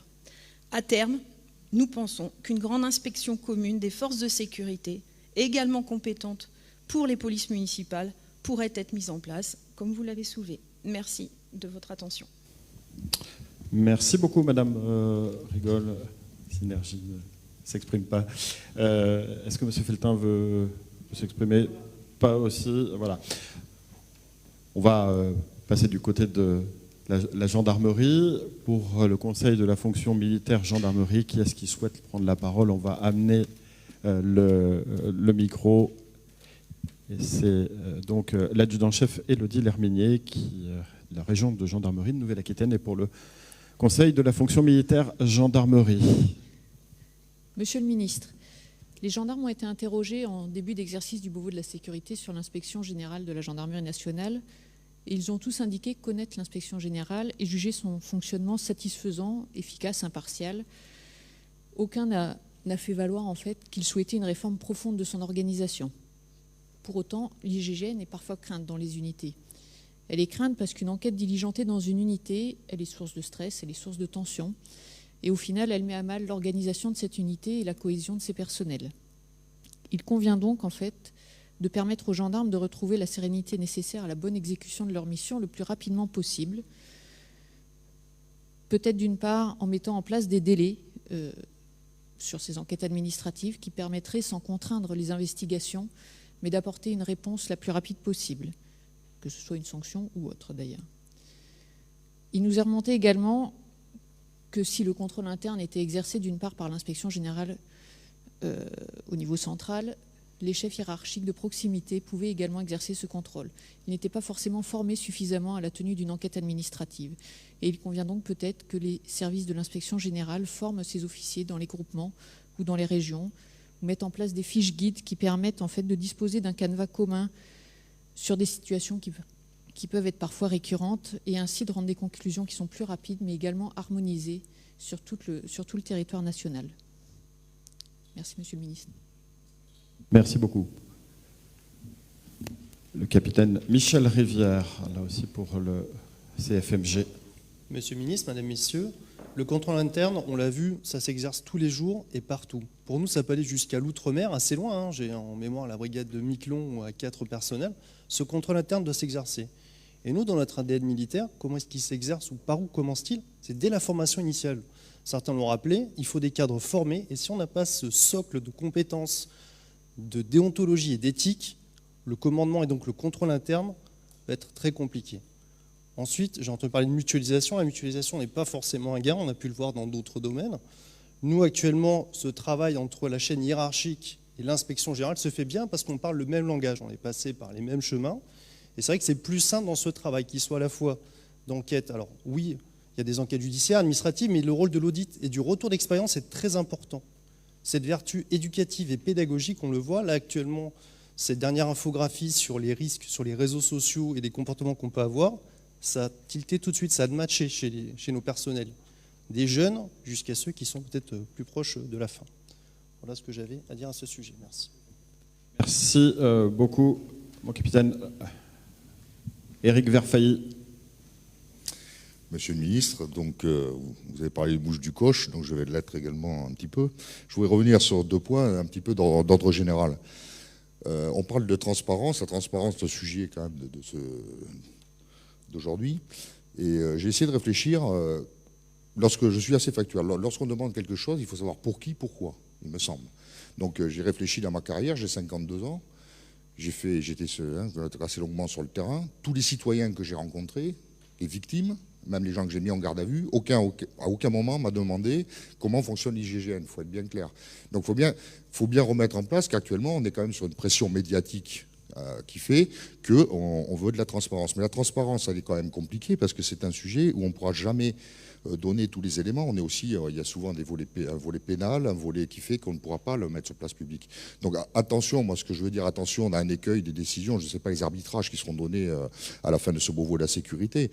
Tout comme actuellement nous vivons une crise sanitaire, nous avons 60 millions de médecins qui s'expriment sur ce sujet-là. Attention, on n'a pas à avoir non plus 60 millions de personnes qui soient défenseurs des droits. C'est dans ce sens-là que je veux le dire. La transparence, il faut qu'elle ait une utilité. La deuxième chose, et là je vais parler parce que je sais que le général Pidou, lorsque vous l'avez questionné pourquoi un militaire entend à la tête de l'IGGN, c'est simple, je rappelle quand même que nous sommes militaires. Actuellement, en tant que militaire, lorsqu'un militaire va à la guerre, le chef, il est devant. C'est un devoir d'exemplarité.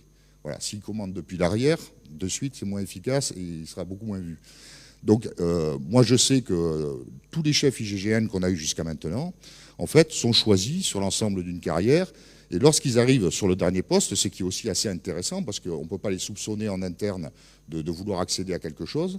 Moi, je sais que lorsque le général Pidou ou ses prédécesseurs parlaient, c'est une petite famille, on connaît leur carrière, et je sais que la parole a une puissance.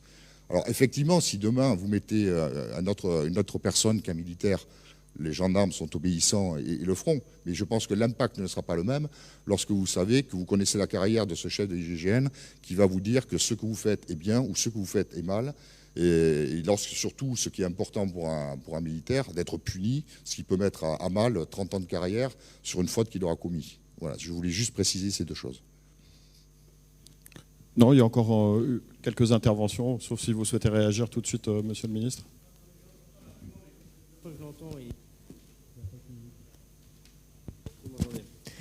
J'entends cet argument sur la faillite, et comme ça, plusieurs fois que je l'entends, et de tout grade dans la gendarmerie. Je vous rappelle que le chef de gendarmerie, c'est le ministre de l'Intérieur, il n'est pas militaire, j'espère que vous respectez mon autorité, et que jusqu'à très récemment, les patrons de gendarmerie étaient parfois des préfets. Donc je crois qu'il faut distinguer, me semble-t-il, ce qui relève de la personne qui a la compétence pour intervenir dans votre arme, et ceux qui sont en responsabilité politique ou de gestion ou d'organisation. Et considérer qu'il faut un magistrat à tête des magistrats, un militaire à tête des militaires, un médecin à tête des médecins, c'est le contraire de la politique et de la démocratie, c'est le règne du corporatisme. Donc je pense qu'il faut accepter l'idée qu'il y a dans des fonctions, l'idée de plus faire un peu d'exogamie plutôt que d'endogamie. Moi, ma question a été provocante, elle le fait réagir, mais je ne suis pas convaincu ni par l'argument du patron de l'IGGN, ni par le vôtre. Il ne suffit pas de connaître la carte de quelqu'un pour qu'il puisse être un bon chef de l'IGGN. J'ai même tendance à penser qu'ayant fait parfois les mêmes études, ayant les mêmes réflexes, aimant de façon sensuelle, et c'est bien normal, le service qu'il a envie de rendre, son uniforme, sa fonction, connaissant ses collègues, parfois il va juger ses collègues, les gens qui sont sous sa hiérarchie, parce qu'après avoir une grande carrière comme le général, il a rencontré plein de gens. C'est bien normal. Oui, je pense qu'on peut aussi réfléchir à la question sans se dire qu'on est obligé de mettre quelqu'un qui se ressemble, parce que le corps social gendarme, c'est très intéressant, mais, ce que disait monsieur le sénateur, les policiers et gendarmes ont été faits pour la nation, ils n'ont pas été faits que pour nous en interne.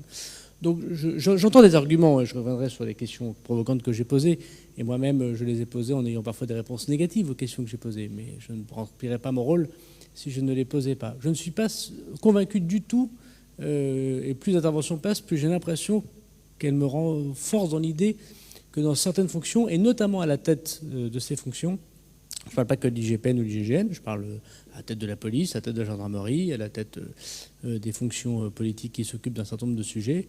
On doit y mettre des spécialistes de spécialité. Parce qu'en général, des spécialistes, ils parlent de leur spécialité. Et donc il manque parfois, pas toujours, il y a des très bons patrons de la gendarmerie qui sont gendarmes, et des patrons de la police nationale qui sont policiers. Vous aurez constaté d'ailleurs qu'arrivant en responsabilité, je n'ai pas proposé de les changer, mais il arrive qu'il y ait des gens extérieurs qui peuvent aussi apporter du bien aux administrations et un petit peu ouvrir les fenêtres. Voilà. Donc je ne suis pas sûr que l'idée qu'il faille mettre quelqu'un de l'arme à chaque fois soit le meilleur des arguments. Ou alors je pense qu'il faudrait que vous trouviez un ministre de l'Intérieur moitié policier, moitié gendarme. Ça arrive parfois d'ailleurs des gens qui ont fait les deux armes.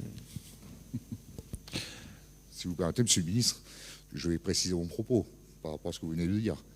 Bien évidemment que je n'ai pas oublié que mon patron était dans cette salle, que le DG soit un militaire ou un civil, ça ne pose aucun problème. Commandé. Là, on parle de quelque chose qui se touche dans la chair chaque militaire, c'est-à-dire d'être puni. On ne parle pas d'autre chose. Bien évidemment que comme disait Jean Pidou, l'entre-soi, au bout d'un moment, il faut l'arrêter. Là, je parle d'un moment dans une carrière, lorsqu'on doit punir.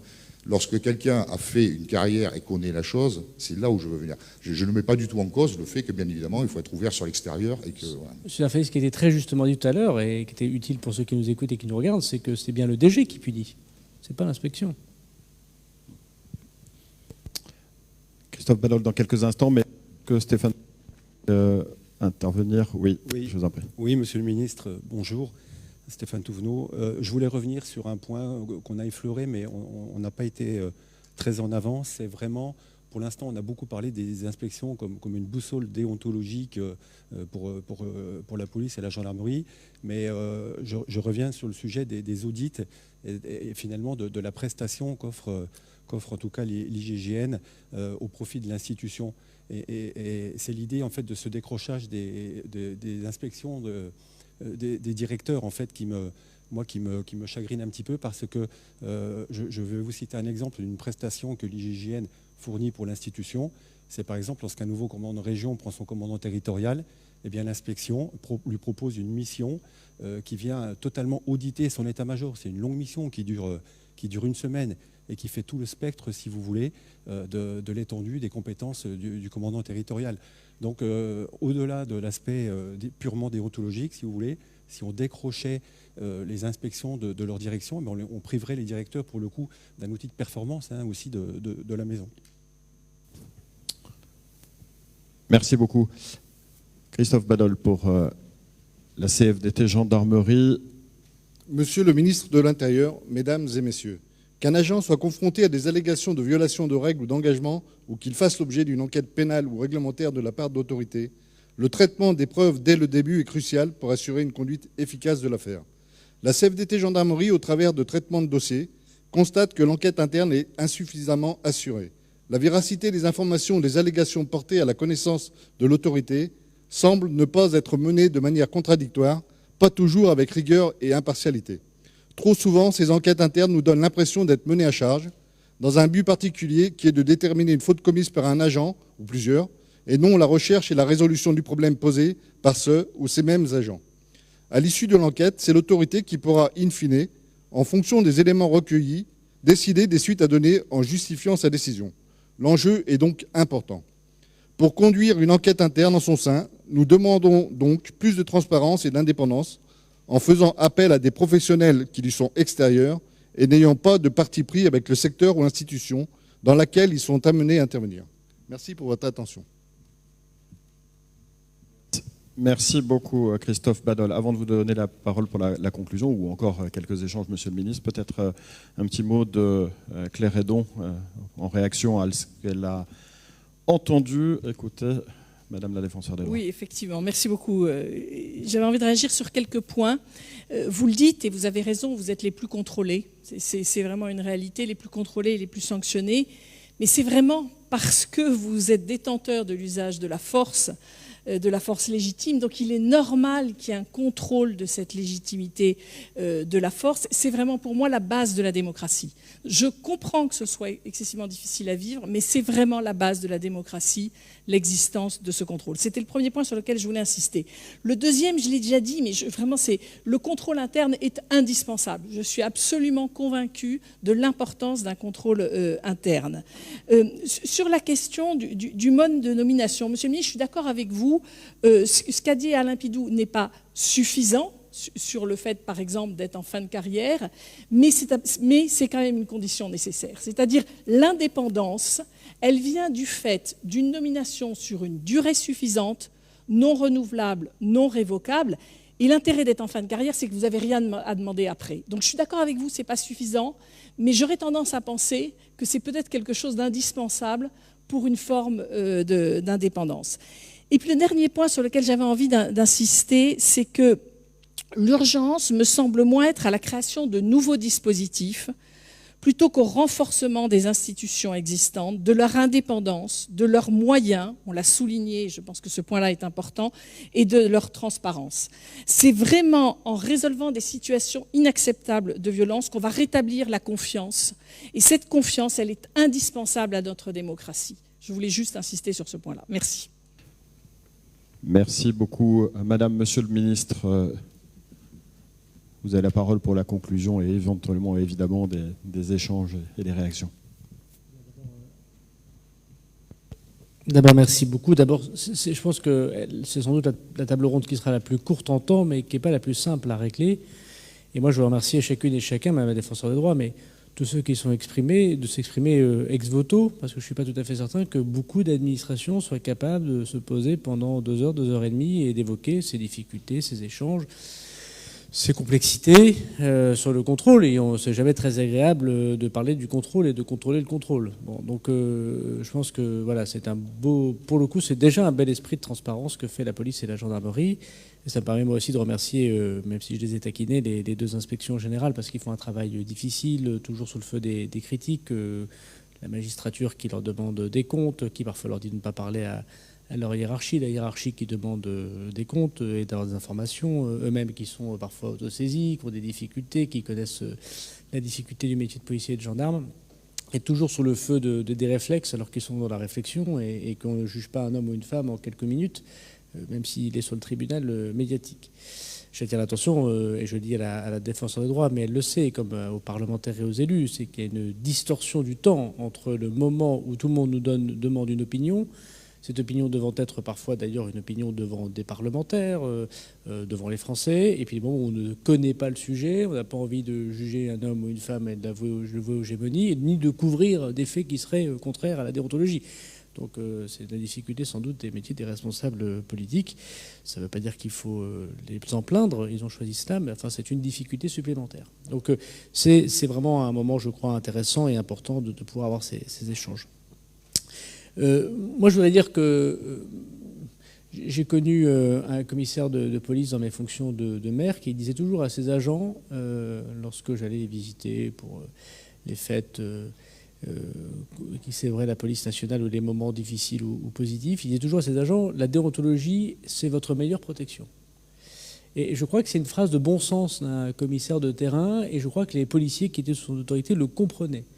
Et je suis toujours très marqué. On dit souvent que la déontologie est absente quand j'en lis les médias ou que j'écoute les propos de comptoir sur la police ou la gendarmerie. À chaque fois que je vais visiter une école de police, à chaque fois que je vais visiter une école de gendarmerie, à chaque fois, non seulement on fait jurer sur la déontologie, de la protéger, de la défendre, et je suis marqué à tel point que les jeunes gendarmes, les jeunes policiers, officiers comme non-officiers, évoquent la déontologie comme étant une part très importante de leur formation et le restitue à l'autorité politique en l'occurrence. Et je pense que nous avons dans les jeunes générations qui sont aujourd'hui formées un souci important de cette déontologie, parce que je crois qu'ils ont compris cette phrase que ce jeune officier disait à mes policiers, si j'ose dire, nationaux de Tourcoing. Est-ce que dans le cadre de la formation, l'allongement de la formation ou de la formation continue, il ne faut pas qu'on en remette une couche? Pourquoi pas? Ça ne me paraît pas le plus essentiel du moment, parce que ça me paraît prendre une place déjà très importante, mais en tout cas, je constate que cela est fait. Sur ce qu'a dit Madame la défenseur des droits, moi je retiens finalement 2 choses. D'abord, une invitation à à donner encore plus de précision et d'évolution à ce qui a déjà bien fonctionné à l'IGPN et à l'IGGN, mais j'ai compris que les deux inspecteurs généraux étaient favorables à ces évolutions, et donc dont acte, et il faut qu'on les améliore. Et puis le deuxième point, j'ai compris qu'elle invitait aussi chacun, y compris des agents de la police et de la gendarmerie, à pouvoir saisir la défenseure des droits s'ils n'étaient pas tout à fait contents du service public de l'inspection. Donc on pourrait inspecter les inspections.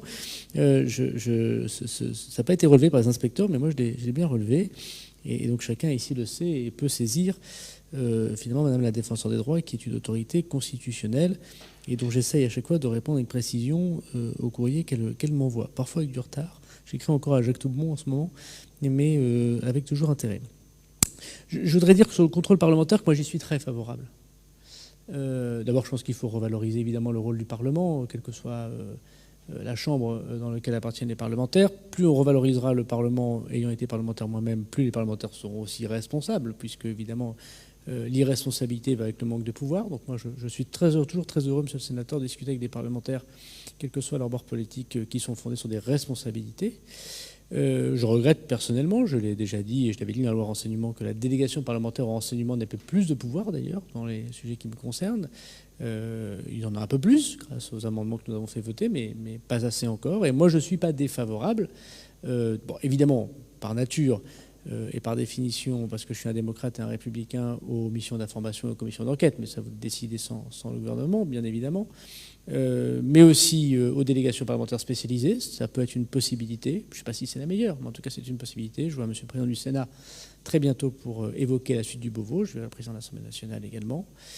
Et même au contrôle individuel. C'est-à-dire qu'indépendamment du fait que les parlementaires sont les seuls à pouvoir visiter des locaux de privation de liberté et visiter des services de police et de gendarmerie, et d'ailleurs je sais que c'est refait, mais j'y tiens particulièrement, et quand j'étais parlementaire, je l'exerçais, et j'ai parfois eu des difficultés à accéder à un certain nombre d'endroits alors que le Parlement peut le faire, et il a l'immunité pour ça.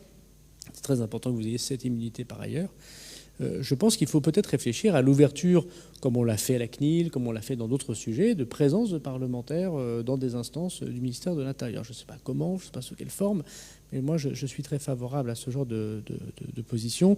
Ça permet de nous enrichir les uns les autres et pas être que dans un combat politique, qui est évidemment nécessaire et qui fait aussi le sel pourquoi nous sommes engagés, mais qui correspond à la compréhension des enjeux de chacun. Donc moi je suis tout à fait prêt à y réfléchir. Je n'ai pas en soi de propositions très, très concrètes à vous faire, mais je pense que ce n'est pas en mettant les uns de l'autre côté des autres qu'on y arrive. Troisième sujet, je voudrais redire, mais ça a été dit, et je savais que les syndicats de police le diraient, et ils ont raison de le dire, que nous sommes effectivement l'administration la plus contrôlée, je le dis le plus souvent. Alors, il y a du bon et du mauvais dans ça. Certains esprits chagrins pourraient se dire que si nous sommes les plus contrôlés, c'est que nous faisons le plus de bêtises. Peut-être, bon, ça reste à prouver. C'est aussi une question de formation, de sélection des personnes. Ça renvoie aux tables rondes précédentes. Plus vous sélectionnez les bonnes personnes, ceux qui ont vraiment une conviction, qui sont déjà bien dans leur peau, qui sont capables d'être à l'écoute, qui ne sont pas eux-mêmes en difficulté, puis plus vous les formez bien, moins vous avez de problèmes après. Bon, très bien, donc ça renvoie aux tables rondes précédentes. Et puis je pense que vous avez tout à fait raison, ça renvoie aussi au contrôle hiérarchique. Alors ça a été dit des deux manières, des deux côtés, de la part des commissaires et des officiers pour dire il faut plus d'officiers et de commissaires, c'est ce que nous faisons d'ailleurs. Hein. Il y a plus d'officiers depuis que nous sommes arrivés, c'est pas très simple. Et il faut aussi qu'ils soient plus sur le terrain. Voilà. Et dans les affaires médiatiques que j'ai eu à gérer comme ministre de l'Intérieur, sans rentrer dans ce détail, ce que j'en ai constaté, c'est qu'il n'y avait pas toujours des officiers, il ne faut pas forcément des commissaires, même si c'est évidemment important. Et ça a été dit tout à l'heure, dans 2 gendarmes, il y a au moins un gendarme qui est chef. Je pense qu'il y a ce sujet d'encadrement, et on aurait pu le dire aussi sur les enquêtes judiciaires. Voilà, la personne qui passe au procureur de la République, c'est pas que le passeur du mail, c'est celui aussi qui relie, me semble-t-il, l'enquête et qui permet de faire du conseil. Donc on a sans doute, on en a déjà parlé, vous avez raison, à renforcer le contrôle hiérarchique et le contrôle par les pairs et de manière générale le rôle de la hiérarchie intermédiaire.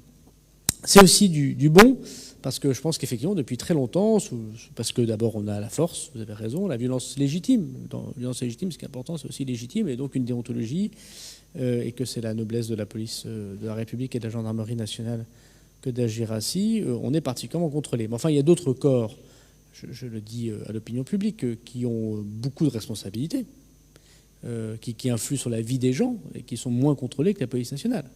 Et moi, je ne suis pas pour pas un esprit très français, je ne suis pas jaloux par nature de ce qu'a mon voisin ou de ce qu'a pas mon voisin, mais enfin, je suis bien obligé de constater oui, quand il se passe quelque chose dans la police nationale, je peux témoigner, même si c'est parfois long, enfin je m'en plains, qu'il y a toujours de ce contrôle, il y a toujours une saisie, et puis il y a tout ce qu'a évoqué avec justesse ce DGPN, dans toutes les autres formes de contrôle, parce que peut-être que c'est plus facile de constater ce que font des policiers de la rue que d'autres fonctionnaires. Mais je pense que c'est ce qui renforce aussi, ça a été dit par monsieur le sénateur, l'opinion positive très majoritaire qu'ont les Français en fait sur la police et la gendarmerie, parce qu'ils savent, qu'ils les voient toujours, ils les connaissent et ils contrôlent ces personnes. Donc ce qui est sûr, c'est que c'est une invitation aussi au contrôle des autres administrations, mais je resterai dans mon rôle de ministre de l'Intérieur, bien évidemment. Mais je peux comprendre la frustration que peuvent exercer sur eux, sur les policiers et les gendarmes, ce deux poids, deux mesures apparent. Alors, sur les inspections, bon, pour terminer, si j'ose dire, et c'est l'avantage d'être ministre, c'est qu'on termine sans pouvoir avoir réponse après. Sur le fond, moi, je crois que ce qu'ont proposé l'IGPN et l'IGGN dans les réflexions qu'on avait eues précédemment, c'est bien. Je pense qu'il faut que le DG, j'en ai acquis une conviction qui n'était pas celle que j'avais au début quand je suis arrivé ici, forcément. Il faut que les DG puissent avoir le pouvoir de sanction par délégation du ministre. Je pense que c'est important que ce ne soit pas les inspections qui le fassent. Donc rendre contrainte les propositions de l'IGPN ou de l'IGN ne me paraît pas une bonne proposition. Bien. En plus, on voit bien que dans ces cas-là, ça reporterait sur l'IGPN et l'IGN beaucoup de pression syndicale, politique, hiérarchique, et puis peut-être elle-même, la question se poserait de son indépendance, puisqu'elle ne serait que dans une proposition qui serait désormais définitive. Puis il y aura un appel, enfin ce serait forcément un peu compliqué. Donc je suis assez convaincu que c'est au DG d'assumer le pouvoir de sanction. Je suis aussi assez convaincu que, je le disais tout à l'heure en provocation, que les inspections doivent rester auprès des directeurs généraux. Pourquoi pas auprès du ministre ? D'abord c'est assez égoïste, parce que dans ces cas-là c'est le ministre qui prend la foudre immédiatement, alors que je préfère bien sûr convoquer le directeur général. Et puis deuxièmement, parce que pour les raisons que vous avez évoquées, je pense qu'il y a aussi des choses maison, et je n'oublie pas évidemment qu'il y a une part d'audit, de conseil, d'amélioration. Bon. Donc je suis aussi assez convaincu de ce point. Là où je suis moins convaincu, c'est d'abord, on l'a évoqué, il faut que les directeurs généraux ils aient 15 jours, 3 semaines, 1 mois pour prendre la décision. On ne peut pas laisser des propositions qui durent. Moi j'en ai encore eu d'inspection générale de mes prédécesseurs. Bon. Deuxièmement, on n'en a pas parlé, j'avais essayé de vous y pousser au début de des propos, des conseils de discipline. Des conseils de discipline 2 ans après les faits, personne ne les comprend. Alors je sais bien qu'il y a l'autorité judiciaire qui fonctionne en même temps, mais enfin, pour l'agent lui-même, c'est pas bien. Voilà. Pour l'agent lui-même, c'est pas bien. Donc il y a une heureuse instruction qui a été prise par le directeur général de la police nationale et par le secrétaire général pour que dans les 3 mois de la conclusion des rapports, on puisse avoir un conseil de discipline. On pourra ensuite parler, mesdames et messieurs, et je regarde particulièrement les syndicalistes de la police nationale, de la façon dont fonctionnent ces conseils de discipline, du barème des décisions et parfois même de ces décisions, voilà, qui peuvent faire naître des interrogations pour tout le monde. Voilà. Donc on aura l'occasion sans doute d'en reparler, c'est pas forcément le moment, mais il y a une sorte de lenteur.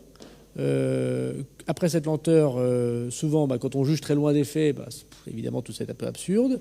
Et puis après, il y a une sorte de geste symbolique. Et moi, je le dis aussi, je m'en suis parfois expliqué aussi avec les syndicats de police, et notamment les syndicats de commissaires. J'ai tendance à être plus dur avec des gens qui ont plus de diplômes et plus de responsabilités qu'aux gardiens de la paix. Voilà, même si le gardien de la paix doit évidemment être attentif à la déontologie. Le chef, il est fait pour cheffer, mais pour être respecté, il faut être respectable.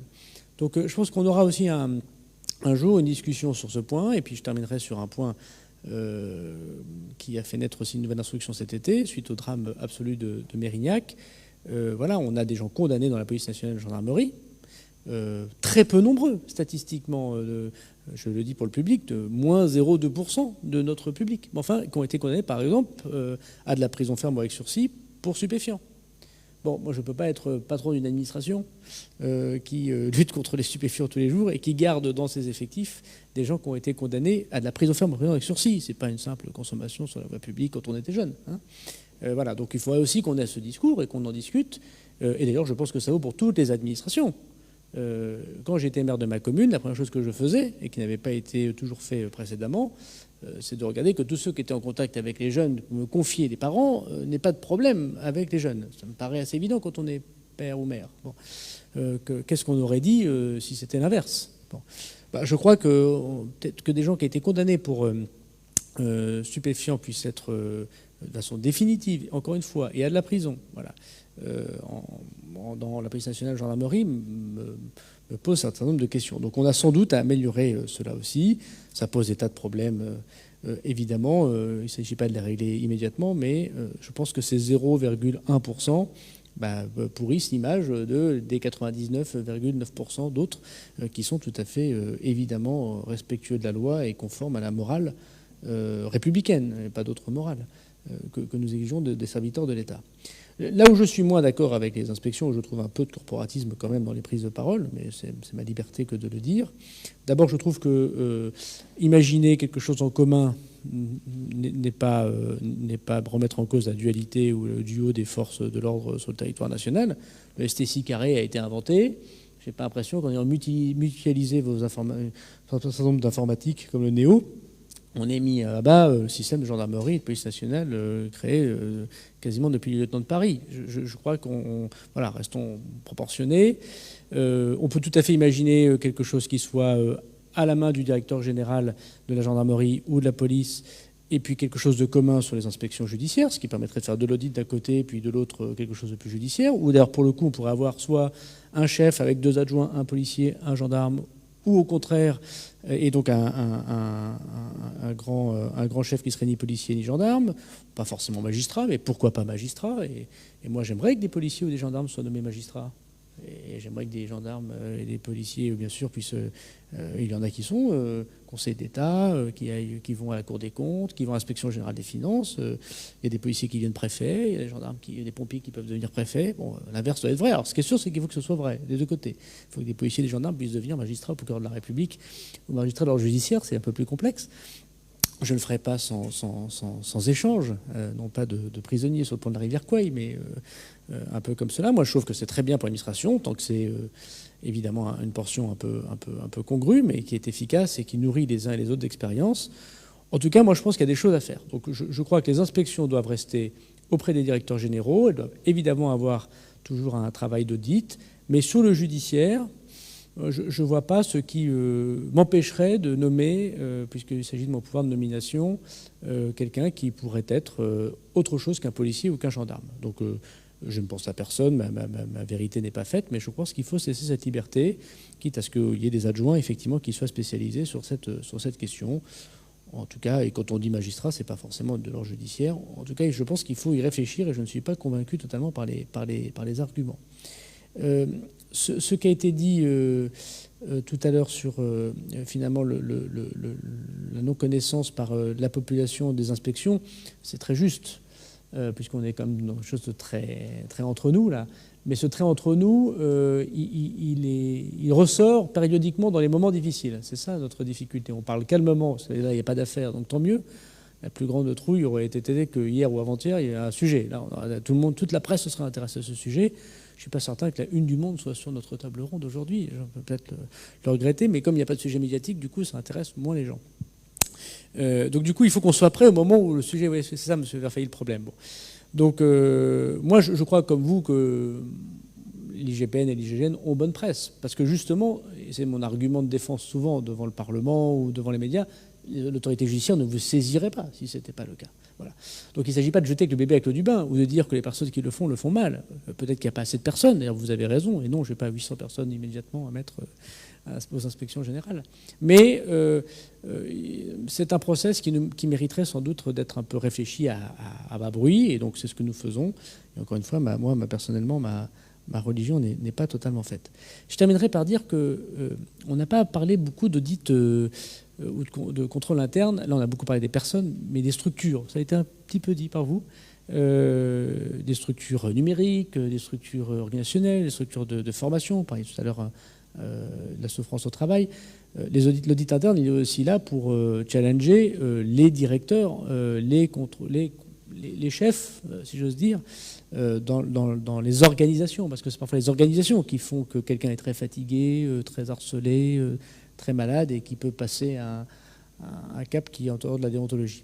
Et sans doute qu'il faudra qu'on y réfléchisse aussi, de voir comment on peut encore améliorer. Alors l'IGA devrait faire ce travail, parfois il le fait, on lui commande des rapports qui touchent la police et la gendarmerie, mais peut-être que ce n'est pas fait comme le font les grandes entreprises publiques, où je ne connais pas beaucoup d'administrations qui le font aussi bien, il faut bien avouer. Même les collectivités locales ont beaucoup de mal de dire comment on peut améliorer les process. Voilà.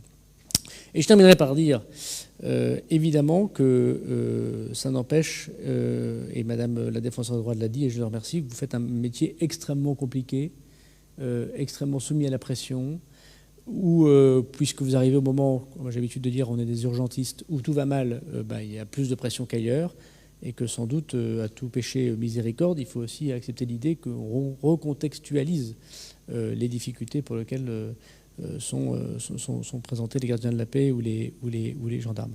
Ce qui fait que moi, je ne vais jamais au-delà du contrôle judiciaire. Je veux le dire aussi aux parlementaires, aux élus, même la Défenseure des droits, au public. Il y a un contrôle judiciaire. Quand on dit que le policier ne peut plus exercer, il n'exerce plus. Si on ne le dit pas, il n'y a aucune raison que moi, je fais la surtransposition du contrôle judiciaire. Voilà. Je crois que c'est très important aussi de se dire que c'est assez facile de se faire de la bonne publicité sur le dos de personnes que les gens vouées aux gémonies.